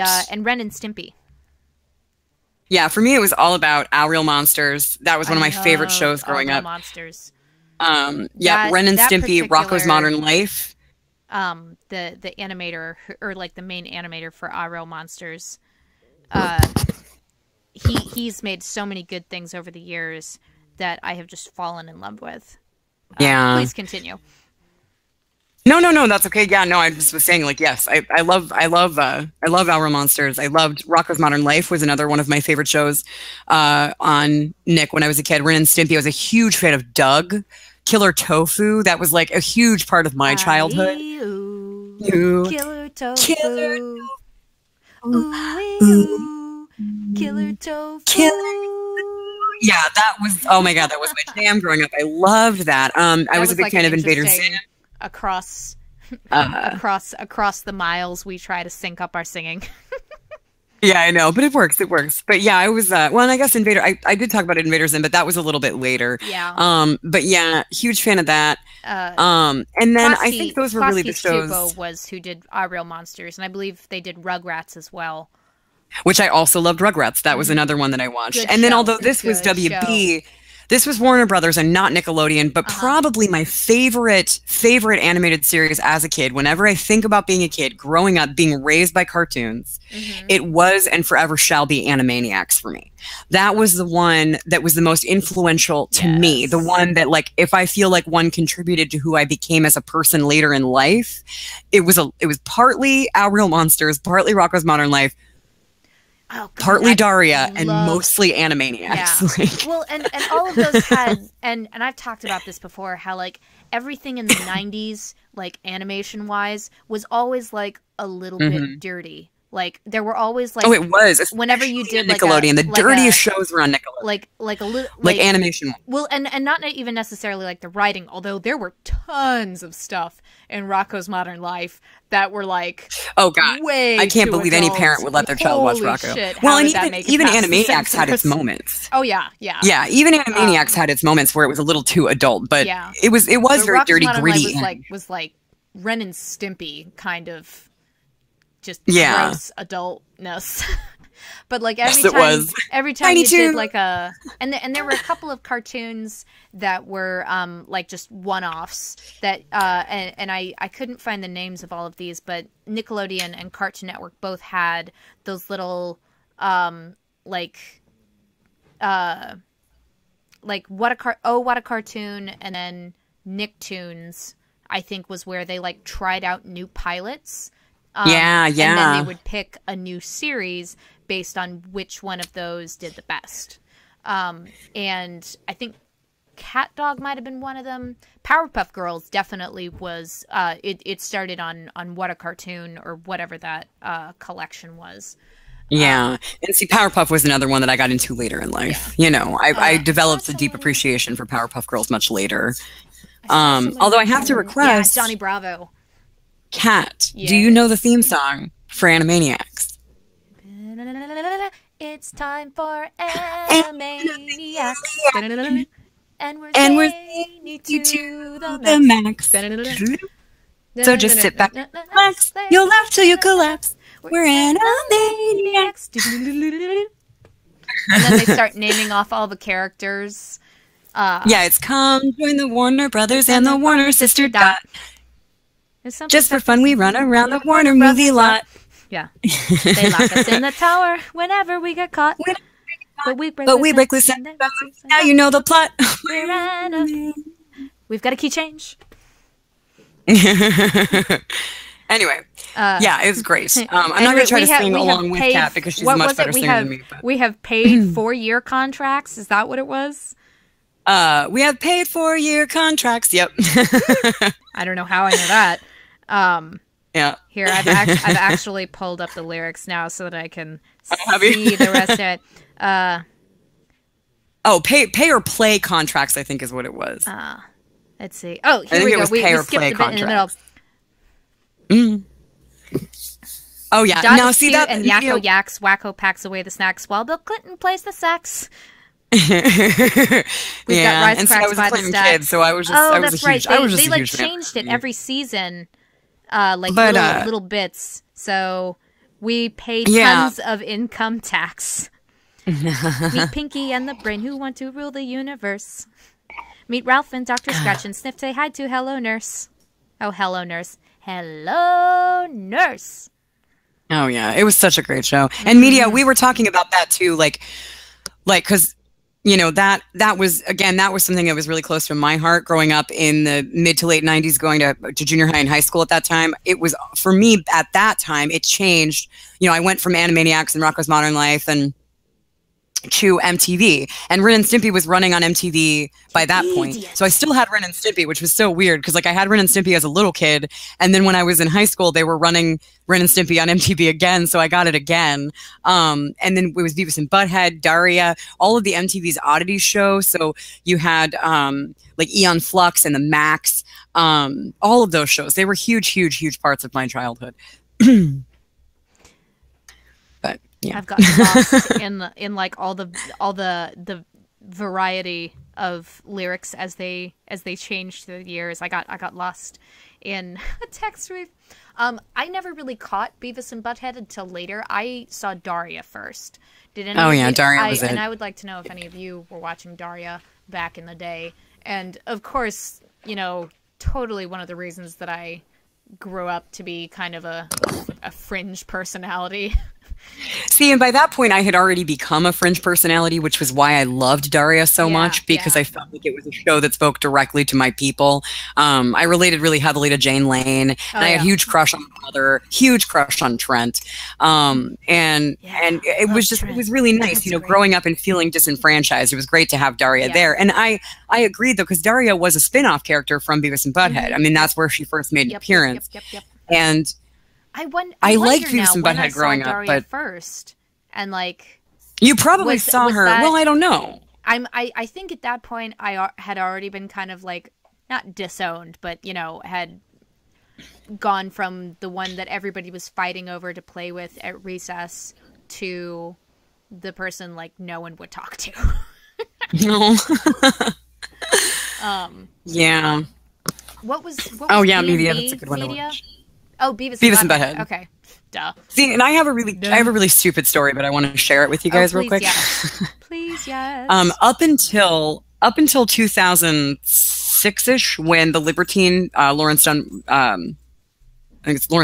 The Libertine came out, which is up until then, the movie that I had seen the most times in the theater was Beavis and Butthead Do America. Mm-hmm. The year that movie came out, I think I was 13 or 14. I don't even know how or why. My friend Carla and our friend Jen, the three of us, my childhood best friend and then our friend Jen, I don't know how we ended up in the theater, because I was pretty sure, was Beavis and Butthead rated R, the movie Do America? Because I don't know what, but I just remember that we went to see it at Danbury Cinema 10 times when it was there, which was an insane amount of times to see a movie at a theater that wasn't a dollar theater. Because like we used to go up to the dollar theater all summer and we would see a movie 7 times, you know, like over and over again, because it was only $1. We saw Scream like 1,000,000 times that summer at the dollar theater. 1,000,000 times. Yes, but this was when Beavis and Butthead Do America was at Danbury, so we were paying full price for these tickets, and we went and saw that movie 10 friggin' times before it left the theater. Wow. I was so in love with it. It's so weird to me now at 34 to look back and be like, you know what movie I had seen more times than anything was Beavis and Butthead Do America. Like, I also owned the soundtrack to that film for a long time, and like I thought it was just like the epitome of animated brilliance. Oh, Steve switched to his laptop. Okay, but yeah. Anyway, and then the Libertine came out in 05 or 06 and took its place. But I mean, he's not called Hank Hill in that, but I'm pretty sure the Hank Hill character shows up like as they're going across the country. Oh yeah, absolutely. Like, everybody was. Everybody made it into that film. It was PG-13. Okay, so that's how we did it. Yeah.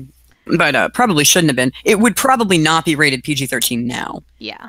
You know, they would probably rate. I don't know though. What? I don't know. sometimes know. I am surprised at what they rate things. That's true. I am too. But anyway, yeah, Beavis and Butthead was great. Daria was also incredible. I thought it was a great show. And then, did you ever see, Kat, did you ever see any of the oddity shows, like Aeon Flux and the Max? I don't think so.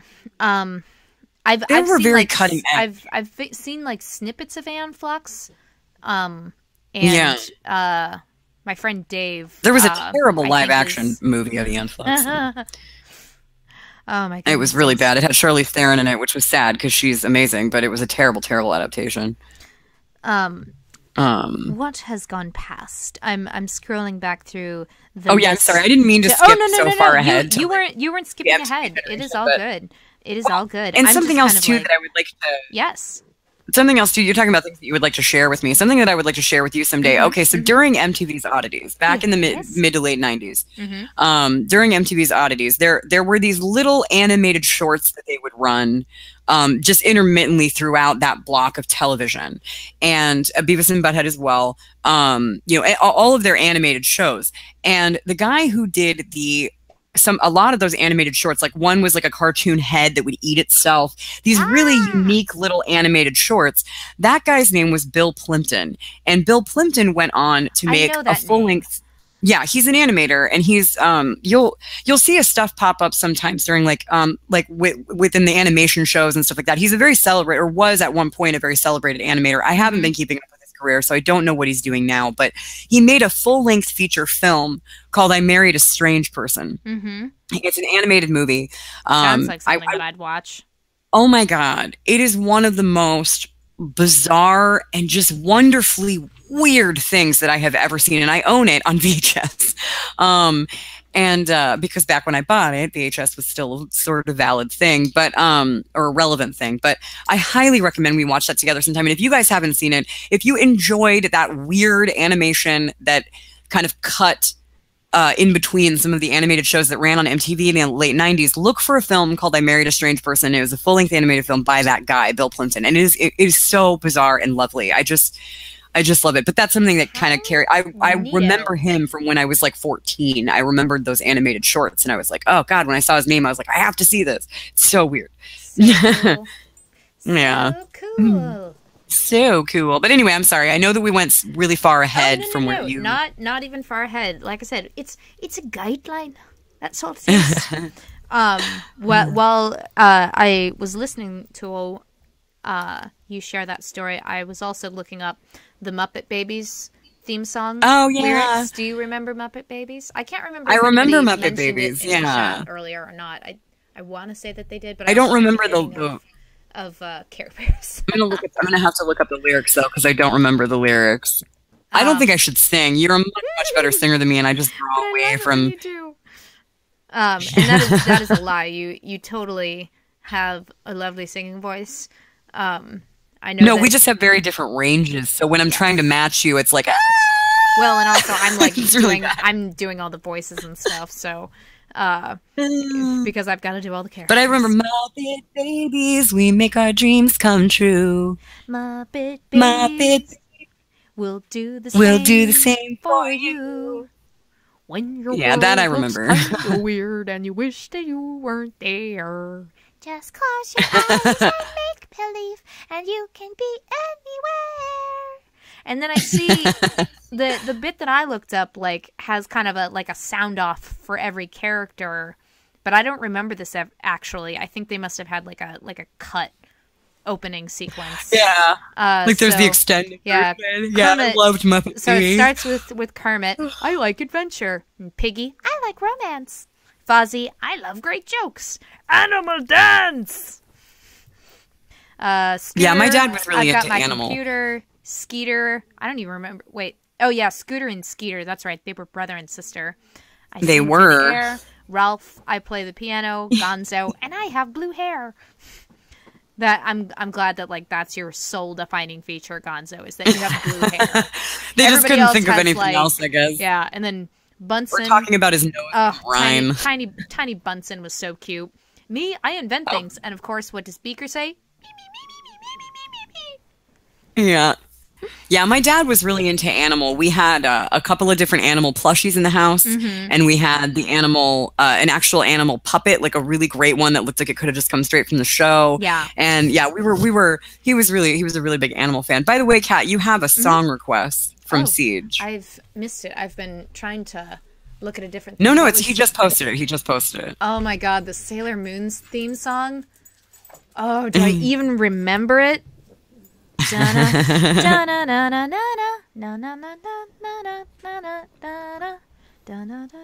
Okay, hang on. It obviously has "Fighting Evil by Moonlight, Winning Love by Daylight." Let me pull up the lyrics, and I'm sure like it'll come back to me. Yeah. Okay, so I'll start over. Fighting evil by moonlight, winning love by daylight, never running from a real fight. She is the one named Sailor Moon. She will never turn her back on a friend. She's always there to defend. She is the one on whom we can depend. She is the one named Sailor. Call of Sailor Venus, Venus, Venus, Sailor Mercury, Sailor Mars, Mars, Mars, Sailor Jupiter. Sea powers are so new to her. She is the one named Sailor Moon. And then was it just a just a repeat. Fighting evil by moonlight, winning love by daylight, with her sailor scouts to help fight. She is the one named Sailor Moon. She is the one named Sailor Moon. She is the one. Sailor Moon, moon, moon, moon, moon, moon.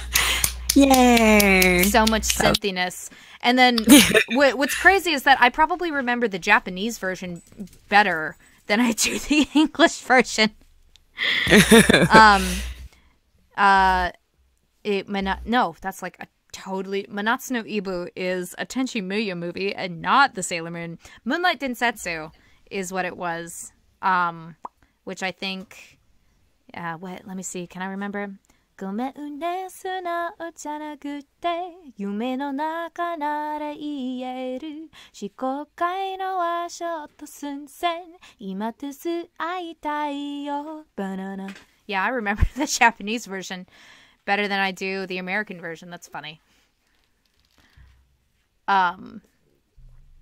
Where was I going next? I hope I haven't... Christopher Castaneda! He's saying bye-bye! Or who's saying goodbye? Was that Media? Did I lose a Molly? No, that was awesome. I had myself muted because I didn't want to make any noise during that beautiful song. Yay! Just being ridiculous. I was just checking the chat to see if I needed to catch up on anything. So we kind of covered like Nickelodeon and MTV. I now have like gotten into a section where it's like a big chunk of Cartoon Network shows. So Dexter's Laboratory, yay, Cartoon Network, obviously. Dexter's Lab, I love it. Which had a really great opening theme song. It had no lyrics, but it's very iconic. It was memorable. Yeah. I think you and I once watched a YouTube video where they were like testing people on whatever channel it was. Like they played 2 seconds of a cartoon theme song. Yeah. And, you know, could they get it right away? And, like, almost every single one, I was like, bam, yep. Obsessed with cartoons. Well, Cartoon Network, too, had kind of... I think Cartoon Network had a really good run there for a number of years. They did. And they kind of walked away from the whole theme songs with lyrics for a little while. Yeah. You know, because they had quite a few shows, I think, that were just really great. Yeah. Instrumentals. I mean, I guess technically speaking, the Powerpuff Girls, it had like an opening dialogue, but then the rest of the theme song was instrumental. Where's it? Sugar, spice, and everything nice. Everything nice. These were the ingredients chosen to create the perfect little girls. But Professor Utonium accidentally added an extra ingredient to the concoction. Chemical X. Woo, woo, woo. Thus, the Powerpuff Girls were born. Using their ultra superpowers, Blossom, Chew, Bubbles, Chew, and Buttercup, Chew, have dedicated their lives to fighting crime and the forces of evil. Dun, dun, dun, dun, dun, dun, dun. Bum, bum, bum, bum, bum. Oh, good opening sequence. Hell yes. Siege is quoting Muppet Babies. Oh, Yeah. I see.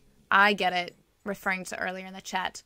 I got Yeah, it. but yeah, it was great. I watched I know I watched quite a few series on Cartoon Network. I was always really partial to Adult Swim, but I did watch a couple of shows that ran early in the day. Now, was Invader Zim ever a Cartoon Network show? Where No, that was I think it was Nickelodeon. Yeah, okay, then yeah, Nickelodeon. because around the time that I started watching Adult Swim was when I caught on to Invader Zim. So I guess I was just watching a little bit of Cartoon Network, a little bit of Nickelodeon. Yeah.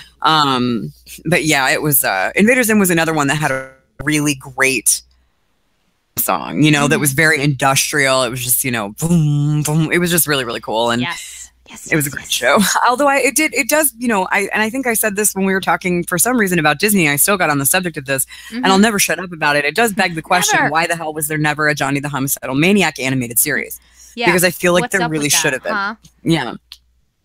Maybe they just could never have made it. I mean, it is one of the most violent comic books I've ever read in my life, but I feel like there should have been. They could have, toned it down a little bit. Like, come on. Yeah, Teen Titans had an awesome theme song. Which The original Teen Titans, yes. Yes, not Teen Titans Go. I mean, I hate Teen Titans Go. I hate it. I know Teen Titans Go gets like a lot of hate. It's like funny to watch sometimes, but if you remember the original series, then it's like, what happened? What to the plot?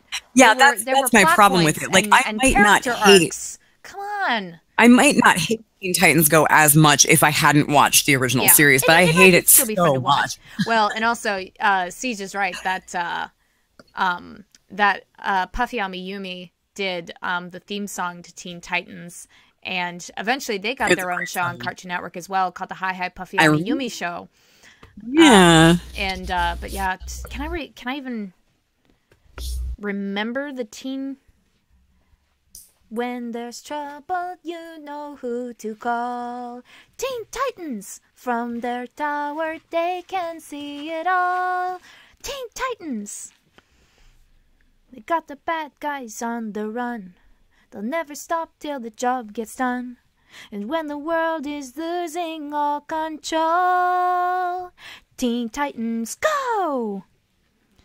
With their superpowers they unite. Teen Titans never met a villain that they liked. Teen Titans, they got the bad guys on the run. Oh no, I messed up earlier, so I'll do the other one.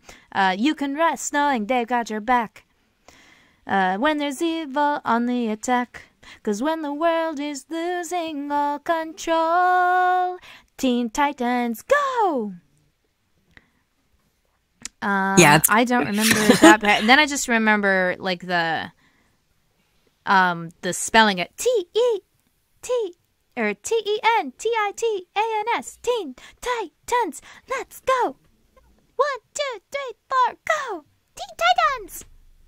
Oh, Puffy Amiyumi. And the only part of their theme song that I remember is Hi Hi Puffy Amiyumi Show. Hi Hi Puffy Amiyumi Show. And that's it. But yeah, Puffy Amiyumi, they were great addition to that. Did any of you guys ever? I know someone mentioned earlier Johnny Bravo. I watched like some of the more recent ones. Like it kind of got redone in the same fashion that Dexter's Lab did. Like the animation just looks really like subpar and kind of lazy, and the storylines, like it's like, where did you find these writers? No offense to them, if they ever hear this for whatever reason. Yeah, that's one of the things that. But that's one of the things that have really been. You don't have the same feel that you did to it, and that was what made those cartoons so great. Was because they weren't talking down to kids. They were just written how the writers thought stuff was funny. And it basically turned into like, what can we want to write all these jokes that we think are funny. Okay, now let's go back through it and make it vaguely suitable for children. Yeah, that's one of the things that I've noticed with a lot of like newer animated series that I, like Regular Show, for example. Like Regular Show for me is an excellent example of the kind of writing that I don't like in modern animated series, because I feel like it's just a little bit too all over the place. It's accounting for a short attention span in a way that I really don't like, as opposed to a show like that, is it The Adventures of, what is it? Wait, no, it's not The Adventures. It's The Amazing World of Gumball. Okay. Now, The Amazing World of Gumball, it has a lot of that sort of variety show feel to it, where there's just so much happening at once that it can cater to a short attention span. But there's a lot of smart writing in it, and a lot of overlying and underlying stories. A proper chance. It's actually really, really good. But for the most part, a lot of the modern animated series that I've seen, either the reboots, and Teen Titans Go falls in with this. Teen Titans Go, Regular Show. I know that there are a lot more that I'm not thinking of by name right now, but there are a lot of shows that I feel like they do talk down to kids, and they're accounting for a short attention span in a way that I feel is pandering and unnecessary and kind of stupid. And it makes me so sad. Yeah. We've seen this happen with, I'm sorry, with live action TV too? Well, yeah, live action, but I was actually going to say Friendship is Magic. We saw this happen with Friendship is Magic. Yeah. Because like one of the things that I loved so much about My Little Pony Friendship is Magic, and why I fell in love with it, why I watched it all the damn time, was because it was such an intelligent and it was such an inspiring animated series for young people that took its time. It knew how to build a story upon itself and upon other stories. It laid a fantastic foundation, and it wasn't afraid of things like character development and long-term storytelling. And also, it stayed true to its character. It didn't break its own canon. It was a beautiful, brilliant break canon.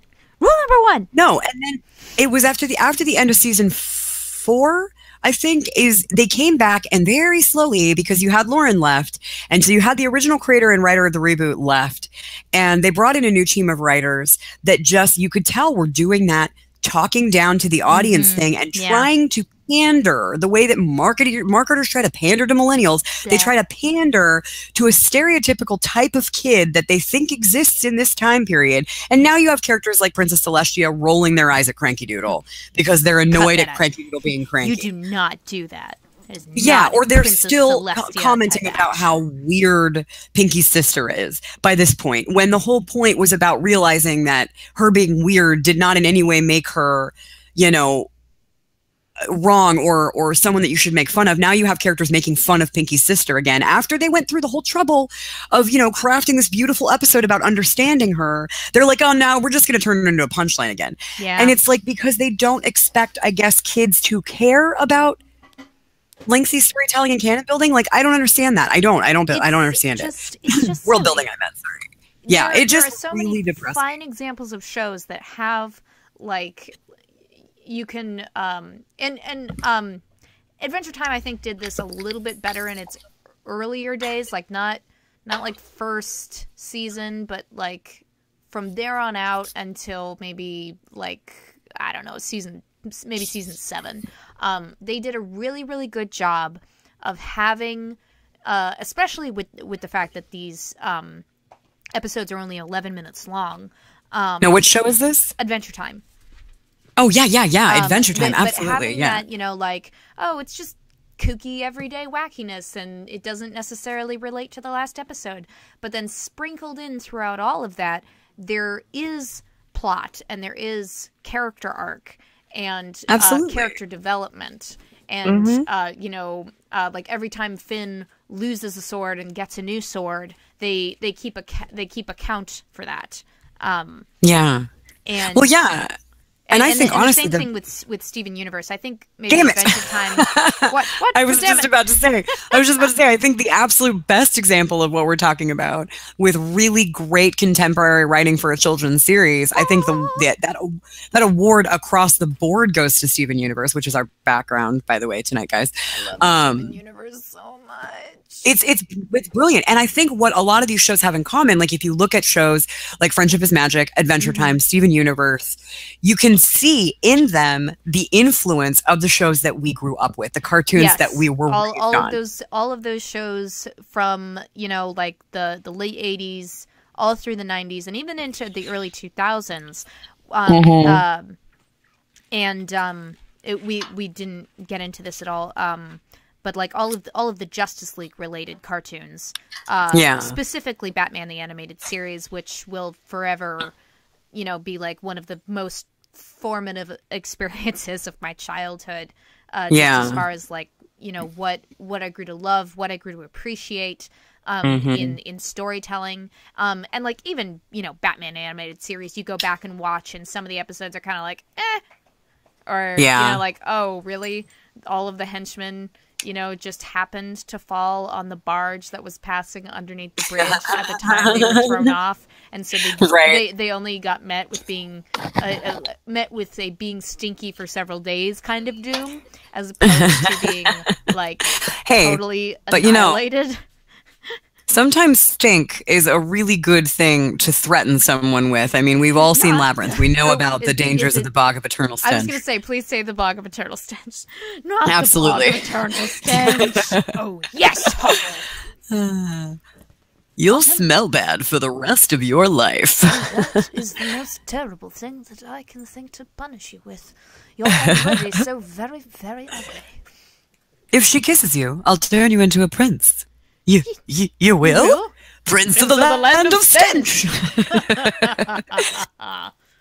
Oh. But no, and it's true. I think that there is something to be said. You know, they talk about golden ages, you know, and you have like the golden age of, you have the nuclear family from the golden age of whatever that was, just the golden age actually of the 50s. And then you have like the golden age of music, and you have, you know, the golden age of this and that. I really do. And maybe I'm being very biased here, and I'm sure that someone from a different era would say it. Because we grew up with it. But when I look back on it, and when I see these contemporary animated series that are just knocking it out of the fucking park with every single episode, like Steven Universe, like Adventure Time, I really do. I think that we grew up, you know, that mid to late 80s to the late 90s really was, in a weird way, across like so many different not platforms, but you know what I mean? Like in so many different ways, a golden age of animation. And it went through so many metamorphoses at that time, and still managed to engage and not talk down to its audience and craft these beautiful worlds that still stick with us. Everything from, you know, Rocko's Modern Life to David the Gnome to, you know, and I'm using my own examples here, and I'm sorry, but like Daria, you know, I think I agree with every single one you're choosing. Yeah, it's just, they're so important. And so when you see these new shows that actually harken back to that, I think that they are less like those throwaway shows that you see, like every other animated series that's coming out these days. I'll tune into them for a second. Don't even get me started on how terrible the Monster High cartoon is. Like, I can't even begin to explain how they have these beautifully crafted characters, a huge cast of beautifully crafted characters, and such an amazing idea with some of the fucking Just worst terrible. writing I have ever heard. And the animation is pretty subpar too. Yeah, the execution is terrible. The writing is painfully bad. And the funny thing is, like you say, you know, these shows nowadays, they're all throwaway. When you look back at shows like Johnny Bravo, Dexter's Lab, maybe I don't know that I'd put Angry Beavers like in the same caliber as those necessarily, but I mean they all had, like, it was really just one-off storyboards for the most part, and and they were just kind of, you know, they were just kind of dumb. Like, it didn't deal with any like big issues like Adventure Time and Steven Universe do, where they, you know, talk about having an existential crisis, or, you know, your parents not being everything that you thought they were. I mean, although there were shows back then that deal with that. You know, there were cartoons that dealt with that. I mean, Rugrats. Have you gone back and watched like any early, like any episodes? Rugrats was. I think you do, because dealing with like a new baby coming into the house, and, you know, jealousy of older siblings. When Dill came into the picture, Dill Pickles. Oh yeah, they dealt with like extreme self-confidence issues and shyness. They dealt with you know, they dealt with a lot of things, which I thought. Yeah, it made it great. So did Doug. Doug was another show that dealt with what were some pretty hard-hitting formative issues. Say this earlier, but I remember watching Doug and having to like change the channel sometimes because I just felt so like bad and awkward for Doug. Like, I think there was Oh one my time God, I where he was, know. like, imagining himself to be, I don't remember the name of that, like, James Bond-ish character that he sometimes imagined himself to be. Oh, but, like, God, what was it? He was doing that like he's gonna, you know, sneak past the teacher the fact that he drew this doodle, but you're never gonna know that I drew it because it's in the trash can now. But I don't even remember like what he did. I've blocked it out in my mind because I was just so embarrassed. Oh my God, for yeah. him. He was always having such intense. embarrassing things happen to him. He was, but it made him relatable. It did. You know, and Plus really quickly, I'm sorry because I don't want to. The beats. I gotta love the Beats. They're the ones who sang Killer Tofu. Come on. They were the ones who sang. But no, I wanted to mention real quickly before we got, because I know that we're going to end up winding down soon because we've been going for a while, but I wanted to make sure that we talked about this show because it was one that I watched later in life. Not as late as MLP, but later in life to the point where I was old enough that I was really sad that I didn't have it as a kid. And that was Foster's Home for Imaginary Friends. Oh, Foster's. Did you ever see Foster's Home for Imaginary Friends? Yes. Oh my God. That show was incredible. What happened to that show? Where did it go? It was around. It ran for a while. I really feel like it only ran for a couple of seasons. I don't know Quail Man. Yeah, Quail Man was from Doug. Quail Man was the guy that you were talking about. Oh my gosh, yes. Yeah.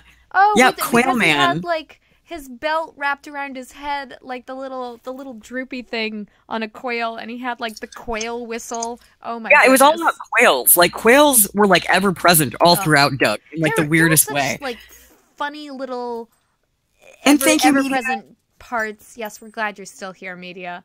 Yes, thank you. All these little ever present bits to the culture of Doug Funny's world.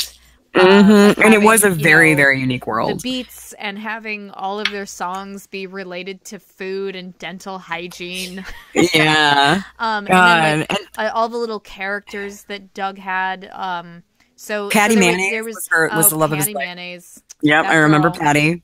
Yep. And great. I loved Doug's sister Judy in the same way that I loved Daria and Jane Lane. Like, I loved how beatniky she was, and I just wanted to dress like her forever. Yeah, she was awesome. Absolutely awesome characters. And that, that's what I like to see more of. And that's why gearing up toward I was remembering the later era cartoons. About Foster's, and it was one of those things like you remember loving something so much, and then you go back and you're like, oh, was that actually what it was doing? Because like I remember like not watching it for a while because I didn't have cable or whatever, and then when streaming started to become a thing again, I was watching it again with my little cousins, and I was just like, oh gosh, was Blue always this rude? I mean, I guess. Blue was an asshole. Blue is an asshole. Like, he really was, but I think that it made sense because Blue's boy, whose name now I can't remember, Mac. was the absolute Mac. Mac was the absolute of an asshole. He was bullied. Yeah, he was. He was such a sweet, shy, meek kid. So it made sense to me that his imaginary friend would be the Mac was an asshole. opposite of that. No. He was the antithesis of an asshole. You're right, because he had to create Blue to kind of help him protect himself from his big brother, who was the two of them together. Mac kept Blue from being, Mac. They balanced each other out. Yeah. Well, exactly. They balanced each other out. Mac would call Blue on his shit sometimes. Like if Blue ever said something, it was like, "Whoa, step too far, Blue." Not cool, man. Absolutely. Not cool. And he Mac would like walk out of the room, and Blue's like, "Come on." Right? And when Mac was having a hard time, Blue would help him stand up for himself. So you're right, though. Blue was extremely rude. Just like when you go back and watch Rocko's Modern Life, you're like, oh my God, how many sexual references can we squeeze into 15 minutes? So many sexual references. So yeah, you go back and you're like, wow, Blue was a dick. But I mean, it made sense. I mean, even, sorry if you guys just heard the wheeze. I've got pugs, pug dogs all over. Oh, I talked about the pugs I talked about the pugs on Discord tonight. did you? There's even a hashtag for them. Yeah, I was so because they Blue haven't is been VA scoring as much. from Overwatch. Blue is Which character from VA Overwatch? is Reaper from. Blue is Reaper from Overwatch. Oh, Blue's I Blue's get what you're friend saying. is Reaper from Overwatch. I don't remember who that is. I remember a lot of the. Oh God, that reminds me of another thing. Oh, I'm sorry. It's okay. So it's because we're talking about newer animated series now, Yeah. and it's just that's hard not to that's get one of the excited. things with me. Like With the things it that is are more hard not to get recent. excited because it's true. Because to me, they just I don't know. They mean so much more, and I don't have children, so like I watch them myself, and when I watch them, I think. God, I wish I had this when I was young because I don't Yes. have anyone to share it with, like in terms of like a child that I can be like, sit down and watch My Little What are you Pony and talking enjoy about? this. You and have blah, blah, blah. me. That's true. Pug life. Yup. But Hashtag pug but life. just talking about shows that we wish we had when we were kids, or shows that are just really great now. Yeah. Weirdly enough, okay, there is a Canadian cartoon series that's it's not super new, but it's not old either. I definitely didn't see it until just a few years ago. It was actually a cartoon that originated from a line of school supplies. Like the school supplies came before the cartoon did. But it's called Ruby Gloom. Oh my and God! Yes, it was- Ruby Gloom. Did you find that? Or Ruby did Gloom I find is that? amazing. I think I did accidentally one night because I was up Okay. late watching Netflix. It was when we were living together, though. It was Yeah. back at the Clue House. And I was just up late one night watching Netflix, and it was recommended to me because I had watched, like, unfortunately, I sat through like 3 Monster High movies because I was Yeah. like, come on, these have to get good at some point. And then Please tell suddenly me. Ruby Gloom was the thing, and we were all. And like, then suddenly Ruby Gloom was a thing, and I'm like, oh my gosh, this is amazing. Like, it doesn't have quite, it doesn't have the kind of writing and the kind of longevity, I think, in its storytelling that like Steven Universe or Adventure Time does, but it still has that charm where you feel like you down 21, and it does draw from a lot of kind of unique and eccentric influences, and it has these neat little bits that kind of harken back to shows like Animaniacs. I've used the word harken like 3 times today, by the way, guys. I'm glad that it's a slow, good 'cause I'm word. embarrassing It's a good myself. But yeah, it was another really good one, and I'm glad today, and now I really want to go back and watch some episodes of Our Real Monsters. Real monsters. Like, I really want to go back and watch that show again. The scream at the very tail end of the theme song with that is just like a really great stock scream noise. Yeah. I can't Oh even god, do it was great. So fair play to the person who recorded that sound because it was fantastic. So I know we're kind of getting probably to the end here. We've been talking a while. I just wanted to read off some of the things because I feel like we could do a part 2 of this. Well, and you put a lot of work and effort into that list. Into the yeah. So 2 weeks from now, I feel like we could do a part 2 of this, where we could explore some different things, and hopefully at that point we can, now that we know how to do this, we can promote it a little bit more, and also do it on our regular Thursday night. And that way we can have more people coming in and sharing stories about it. I feel, and let me know what the 3 of you watching think, what you guys think about doing a part 2 of this. But I just wanted to like read off a bunch of the other ones and some of the like kind of weird old ones too that I would watch at like 2 a.m. that came on around the time Captain Planet did. Or did you have a thing, Molly? What's up? I did, yeah. Sorry, I'm just no. I think it would be really neat too if we have a couple more weeks to prepare. Maybe we could actually watch back some of those older shows and talk more about some of our favorite episodes of some of them. Yes, because that's a big problem for me is that I'm old. Memory sucks, and so I remember being like, "Oh, I really love this show," but I couldn't tell you like any of the details of any of the episodes of them, really. So it'd be nice to kind of prep a little bit more about some of the shows we've been talking about tonight. And then next week we're going to be talking about the Twilight Zone on my channel, and then the week after that, I would really love to do like a part 2. I was going to say where we it's like a definitely have to throw in a quick plug for next week's episode on Molly Holly's channel. Where we're just going to be talking about the Twilight Zone. Which is going to be, I'm really excited. He stares into your soul with those deep, dreamy eyes. Awesome. Okay, so Kat, please continue with your list. I'm so sorry, I didn't mean to interrupt. And I'm just going to kind of rattle them off, and hopefully it will like get people excited in a way. They're like, no, wait, leave them wanting more.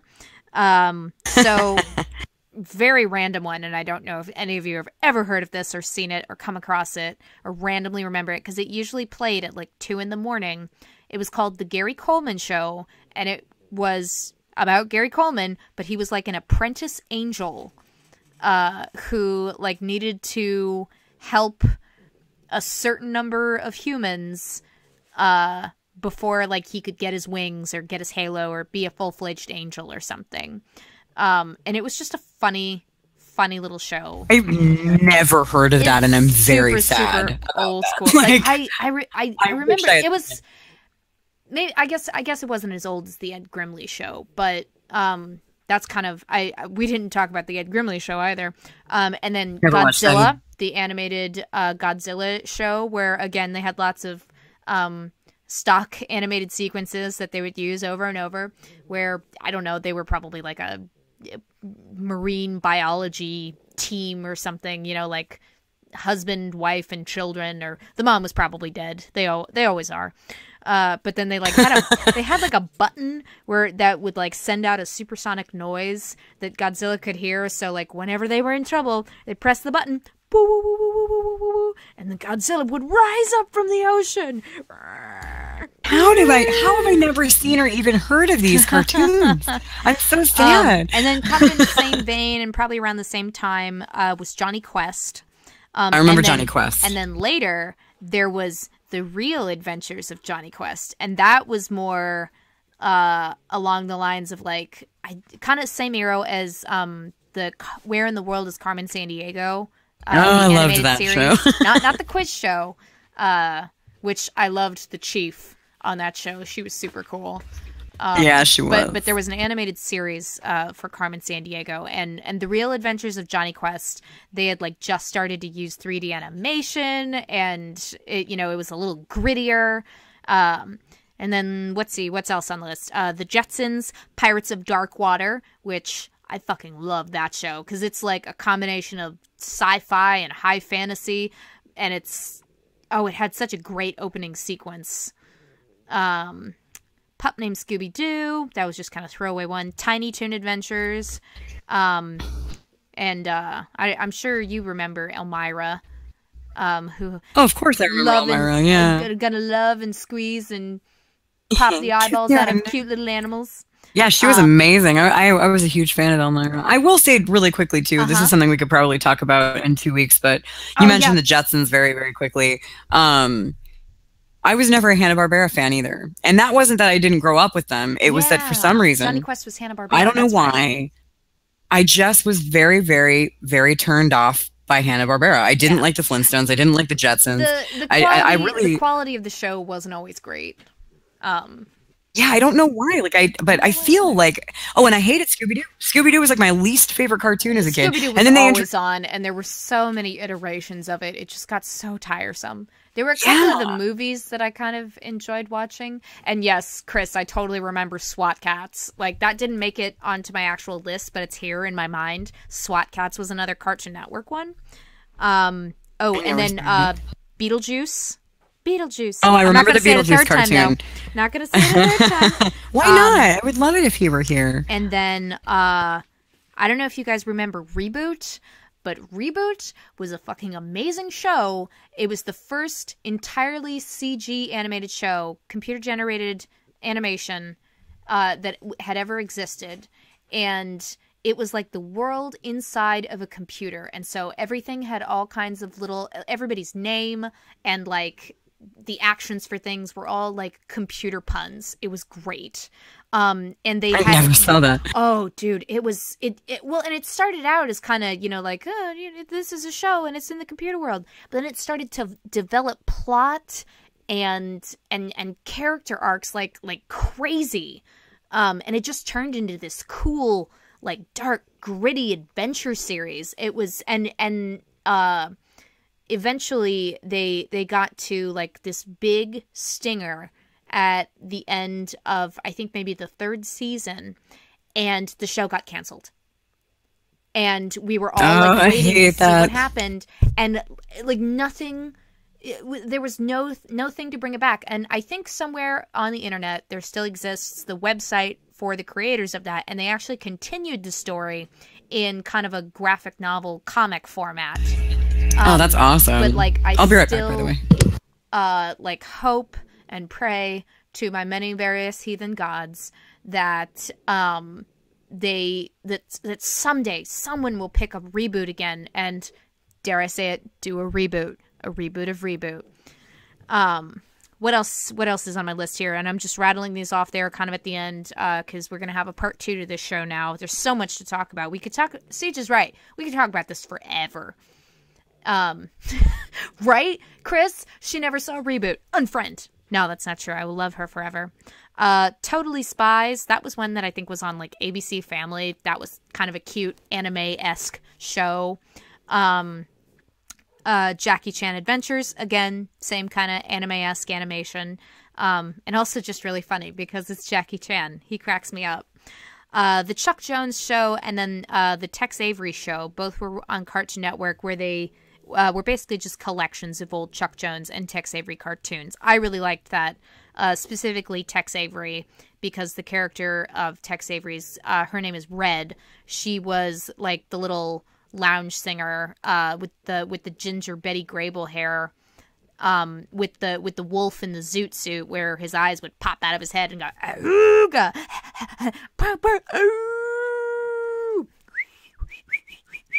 My whistle isn't great right now. Ed, Edd and Eddy was another one, late 90s, Cartoon Network. Courage the Cowardly Dog, Samurai Jack. Now, Samurai Jack was another example of a show that just had such great writing and was so unique at the time. Grim and Evil / The Grim Adventures of Billy and Mandy. Did you see what Siege said about Reboot? Yes, I did see that. Okay, just making sure. I initially said, yes, unfriend. No, I can never unfriend Molly. Wait, what? Why? What? Oh, no. The thing you said after that. Oh, what did we say? You better not unfriend me. There's a GoFundMe for Reboot. There is a GoFundMe for Reboot? Oh my god. Yeah, that's what I was wondering if you saw. I gotta check out and see if that's legit. Yeah, Jade was so adorable and always getting into mischief and just really sassy. She was sassy. And then you had Uncle, who I loved Uncle. Jackie, one more thing. And who knows what the more thing would be, but he always had one more thing to say. What was next on the list? I think Siege mentioned Kids Next Door earlier. Codename Kids Next Door was a baller show. Loved it. And it had some of my favorite favorite voice actors for who were like constantly in animation. We talked a little bit about Invader Zim, but there could always be more said. The Wild Thornberries. There's another Nick show. The Wild Thornberries was really good. We talked about Doug. We mentioned Pepper Ann and As Told by Ginger. The Fairly Odd Parents, we didn't even get into that, but that almost feels like it was a part of my adulthood. The Proud Family and Kim Possible, those were both Disney shows, and those were definitely part of like my tweenage years. And yeah, Jack did come back. And then he went back to the past. Samurai Jack. And yeah, I was definitely a little too old for Kim Possible. I do know of Kim Possible, but it was a little bit after my time. Yeah. Super cute show. Also, one of my favorite. She doesn't have her store open anymore, but there was a fetish model. I can't remember her name off the top of my head, but she ran a really cute store online for the longest time, and she had a bunch of these really great photo sets, like kidnapping type of deal, with her cosplaying Kim Possible. It was freaking adorable because she was all ginger like Kim was, and she would wear the black turtleneck and the green cargo pants. Oh, I just wanted to look like Kim all the time. You were talking about Canadian shows earlier. I just found out that Braceface was actually Canadian. I think it went over to ABC Family in the States. And that was another one that had like, you know, like really stupid, cheesy theme song, like very tweeny. My life is complicated, boyfriends don't want to talk about it, teenage, I'll work it out in the end, brace face. And the whole thing was just circling around the fact that she got braces, that she had to get braces, and awkward things were always happening to her. It was almost as awkward as Doug. Tenchi Muyo, Star Wars Clone Wars, Foster's Home for Imaginary Friends, Hi Hi Puffy Ami Yumi. This was a very short-lived one, it feels like, but I remember it being kind of funny, and I just love the name. My Gym Partner's a Monkey. I can't remember. You were talking about Marvelous World of Gumball, or The Wonderful World of Gumball, whatever it is, earlier, Molly. Did you ever like Chowder? I like Chowder. There was all kinds of fun stuff. Like just really fun animation techniques. Yeah, Danny Phantom. That made it onto my list later. Beat me if you want to reach me. Bip, bip, bip, bip. What's the sitch, Wade? And then we'll have to save this for next time. But Avatar: The Last Airbender, obviously. I love Avatar. Avatar and Legend of Korra. I didn't watch those until a couple years ago. I'd have to go back and like kind of look at the timeline of all this, but it feels like Avatar was one of the series that really brought back kind of that feeling like you don't have to talk down to kids. You can have serious stories and themes dealt with in an ongoing series, and it can be popular with kids and really have like longevity. So absolutely. like Avatar: The Last Airbender, I'd put that in with Adventure Time and Steven Universe. And then I would too. And Gravity Falls as well. I don't think you've ever seen that, but no, I never watched Gravity Falls was another one. It's unfortunate there were only 2 seasons, but I'm glad that it like ended on like a note, and they ended on a good note. And then Over the Garden Wall was a short like mini series that was really, really good. A lot of really good voice actors. Lots of wonderful weirdness. I have a question. Yes. Were they still, because wasn't the plan originally they did Avatar: The Last Airbender, okay, and then they did Legend of Korra. Now, wasn't the plan? Which I did not see until like 2 years ago. Right. Well, see, and I didn't even see Avatar: The Last Airbender until about 3 years ago. I watched both Legend of Korra and Airbender in the same year. Actually, I think like within the same month. Yeah. But wasn't the intention to create 2 additional series after Legend of Korra that would chronicle the life of a different elemental bender? Like, gosh, I don't know. I mean, I've only just started collecting the graphic novels from Avatar: The Last Airbender series. Okay. But I would love to find out if there's something going on where they might make that happen, because like Legend of Korra didn't quite hit as many of like the positive check marks. That's a terrible metaphor, but you get what I'm saying. Like, it didn't hit the mark quite as well as The Last Airbender did. I like Legend of Korra. I mean, obviously I have to give it props for having a major queer couple by the end of the series. And just in case nobody's seen it, I won't give it away. I didn't really get the impression that they were.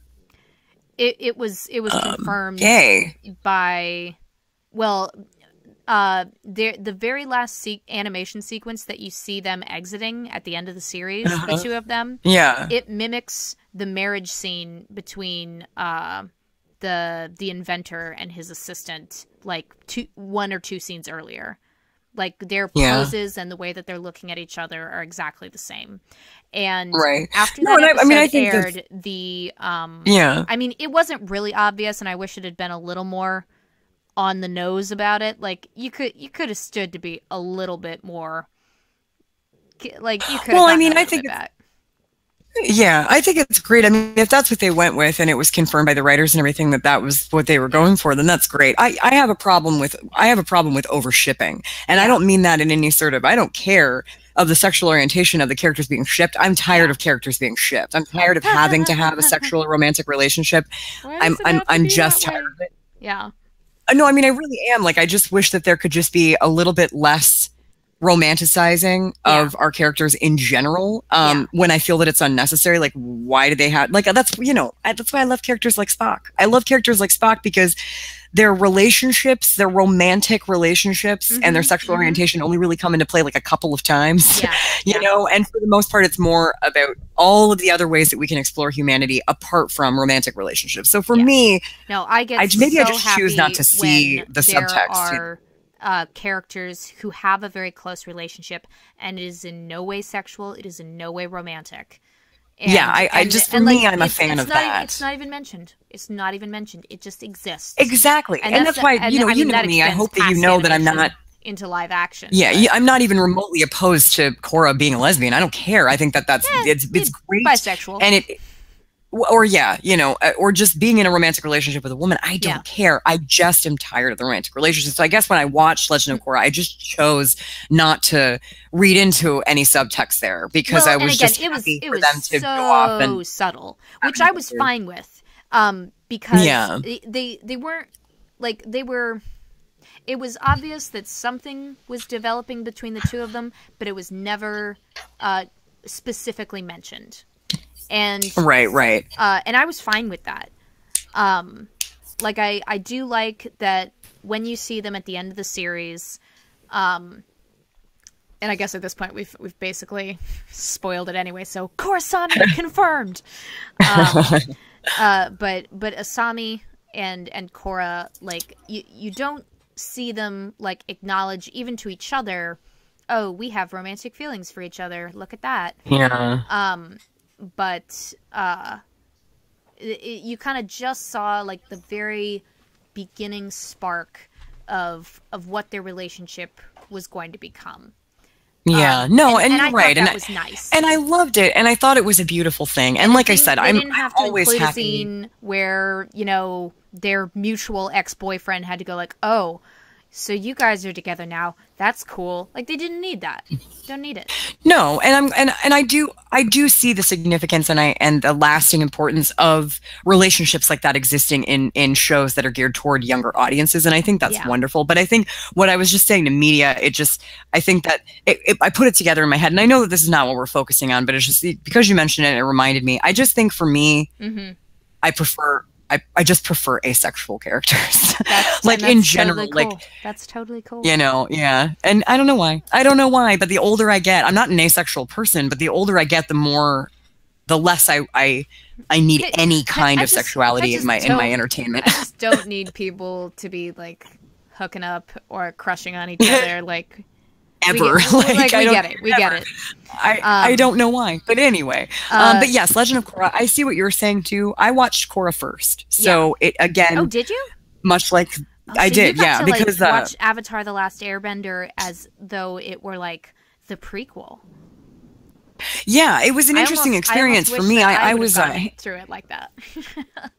See, I wonder though, because like when I watched Legend of Korra, it was recommended to me by a guy I was hanging out with a lot at the time. We were gaming together an awful lot through Steam. Yeah. And the only way that we could really hang out much was we watched shows together. Like through, I think we used Skype, where we would just queue up at the same time and we would just watch these shows together. And it was something that we did when we weren't gaming.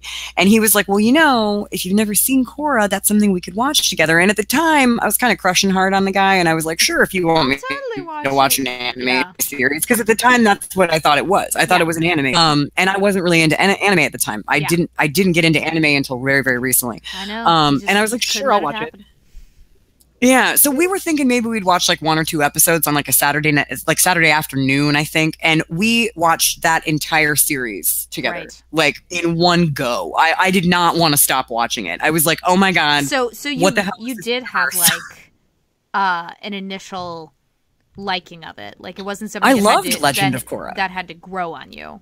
Not at all. No, I loved it immediately. I loved the universe. It was all so new to me. I had never seen the live action film, thank the gods, and I had never seen the original animated series. I just had seen Korra, and I was like, oh my God, this is brilliant. I love this world. So even though my only association with Avatar: The Last Airbender were the reviews that I had read of the live action film, thankfully, Chris got me to watch Korra first, and it really, I loved it so much that I immediately was like, okay, let's watch Avatar. And so we spent that whole next week watching Avatar together. And it's too, but the unfortunate thing is, I think because I watched Legend of Korra first, I prefer it just a teensy bit to Avatar. And I know that most fans of both, or, you know, both of those series definitely prefer Avatar over Korra. I don't, you know, but because I watched Korra first, you know, I liked it a little tiny bit better. But I loved Avatar: The Last Airbender. It was great. Oh my gosh, we have covered so much ground, you guys. So much. But it is we so have. great. This And I'm really, really looking forward to having a part 2 of this, and I wouldn't even be surprised if maybe it became its like own, I don't know, maybe monthly thing. Like, it's still the Can We Keep It podcast, but once a month on my channel, we focus entirely on the art of animation and children's entertainment. Well, no, I guess we can include, because, like, I love that there are so many more adult cartoons now, and they're not just necessarily, like, weird, trippy, gross things on Adult Swim. Like, some of it's like just Super Jail, like a little more mainstream. Oh my God, Super Jail. Super Jail. Like, see, I love it because I feel like it's such a great, like, what is it, Drinky Crow for animation. Oh, see, I've never seen the Drinky Crow show. I watched a kind of like preview for it once, and I was like, I don't know that I ever need to see this. But and there was also a movie that I saw last week before I left. I saw it at Alamo Drafthouse, and I think I'm gonna look it up here. It's called Bird Boy, and it's a Spanish film. Yes, Bird Boy: The Forgotten Children is the English title, and it is just such a trippy, like, violent, drug-fueled fairy tale, and the animation is just so beautiful. I believe it's from the same people who did The Secret of Kells and the other little movie. It's about, like, a selkie, but I don't remember the name of it. But it even just talking about movies like that, I can see it being a regular, and it's so cool that we live in a time where animation is kind of like getting a pick-me-up, because, like, you know, Disney has totally taken away their ink and paint studios, and it's all CG animation now. But that's what I love too about. Oh God, never mind. Sorry.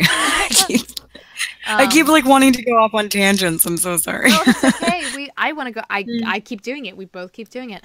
# Story Octopus.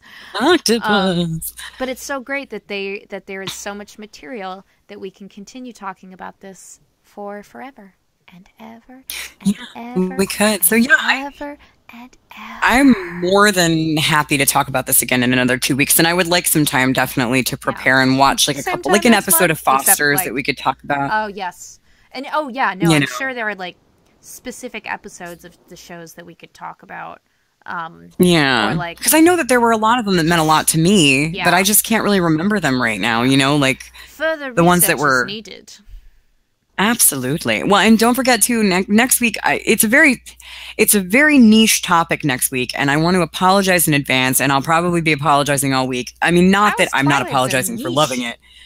Well, because I know, it's like it's figuring one specific show out of exactly instead of a broad topic. We've been doing normally, topics, but I think that's good.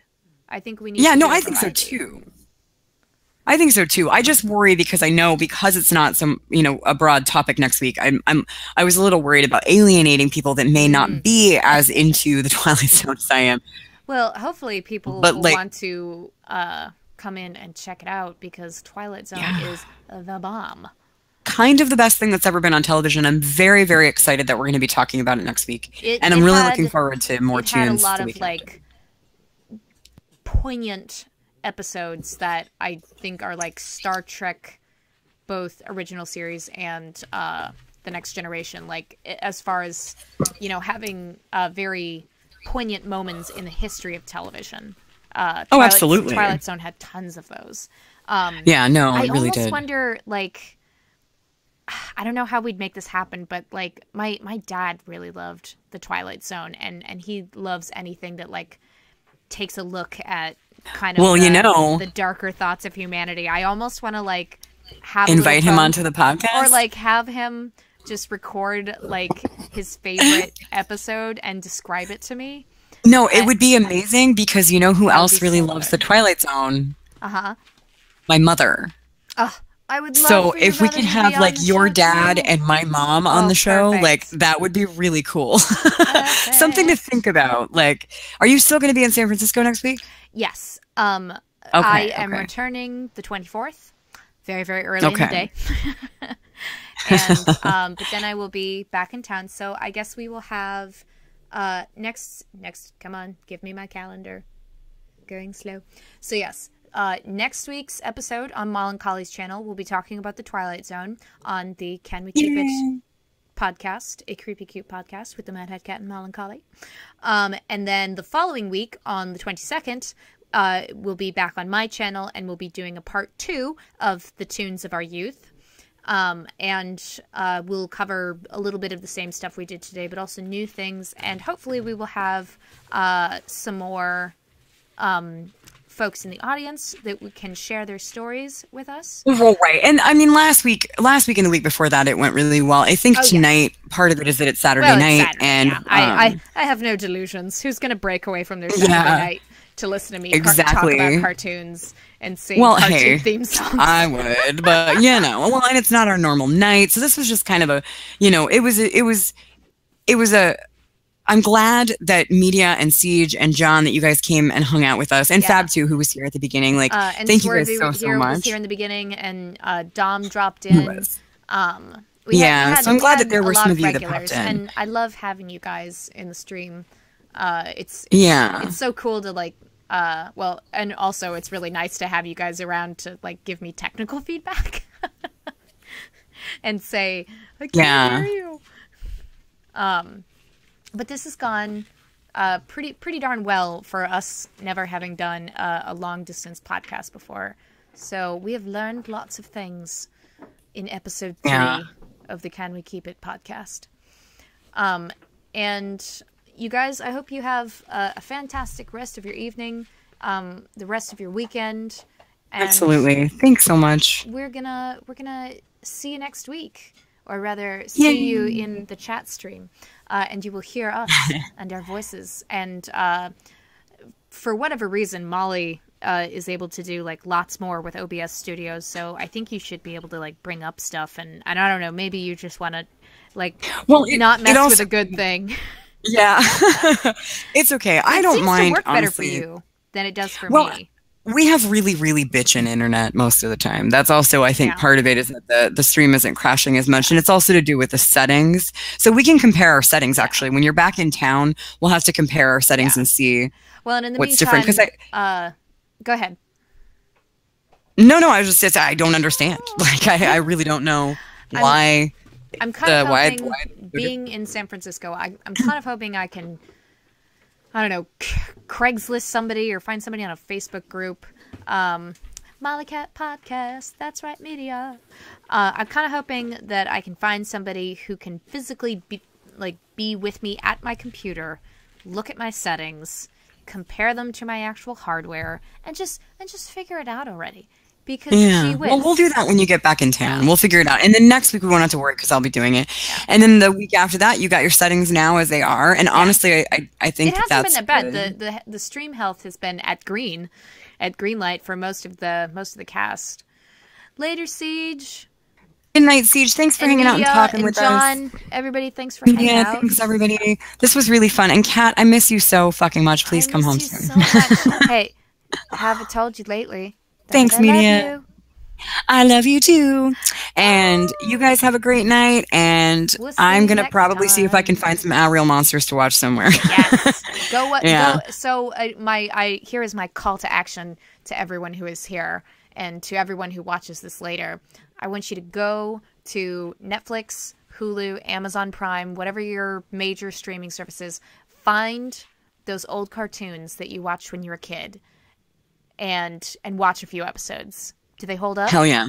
I will be doing that too. Bring back your results in 2 weeks' time, and we will discuss. Yay. All Have right. a good night, lovelies.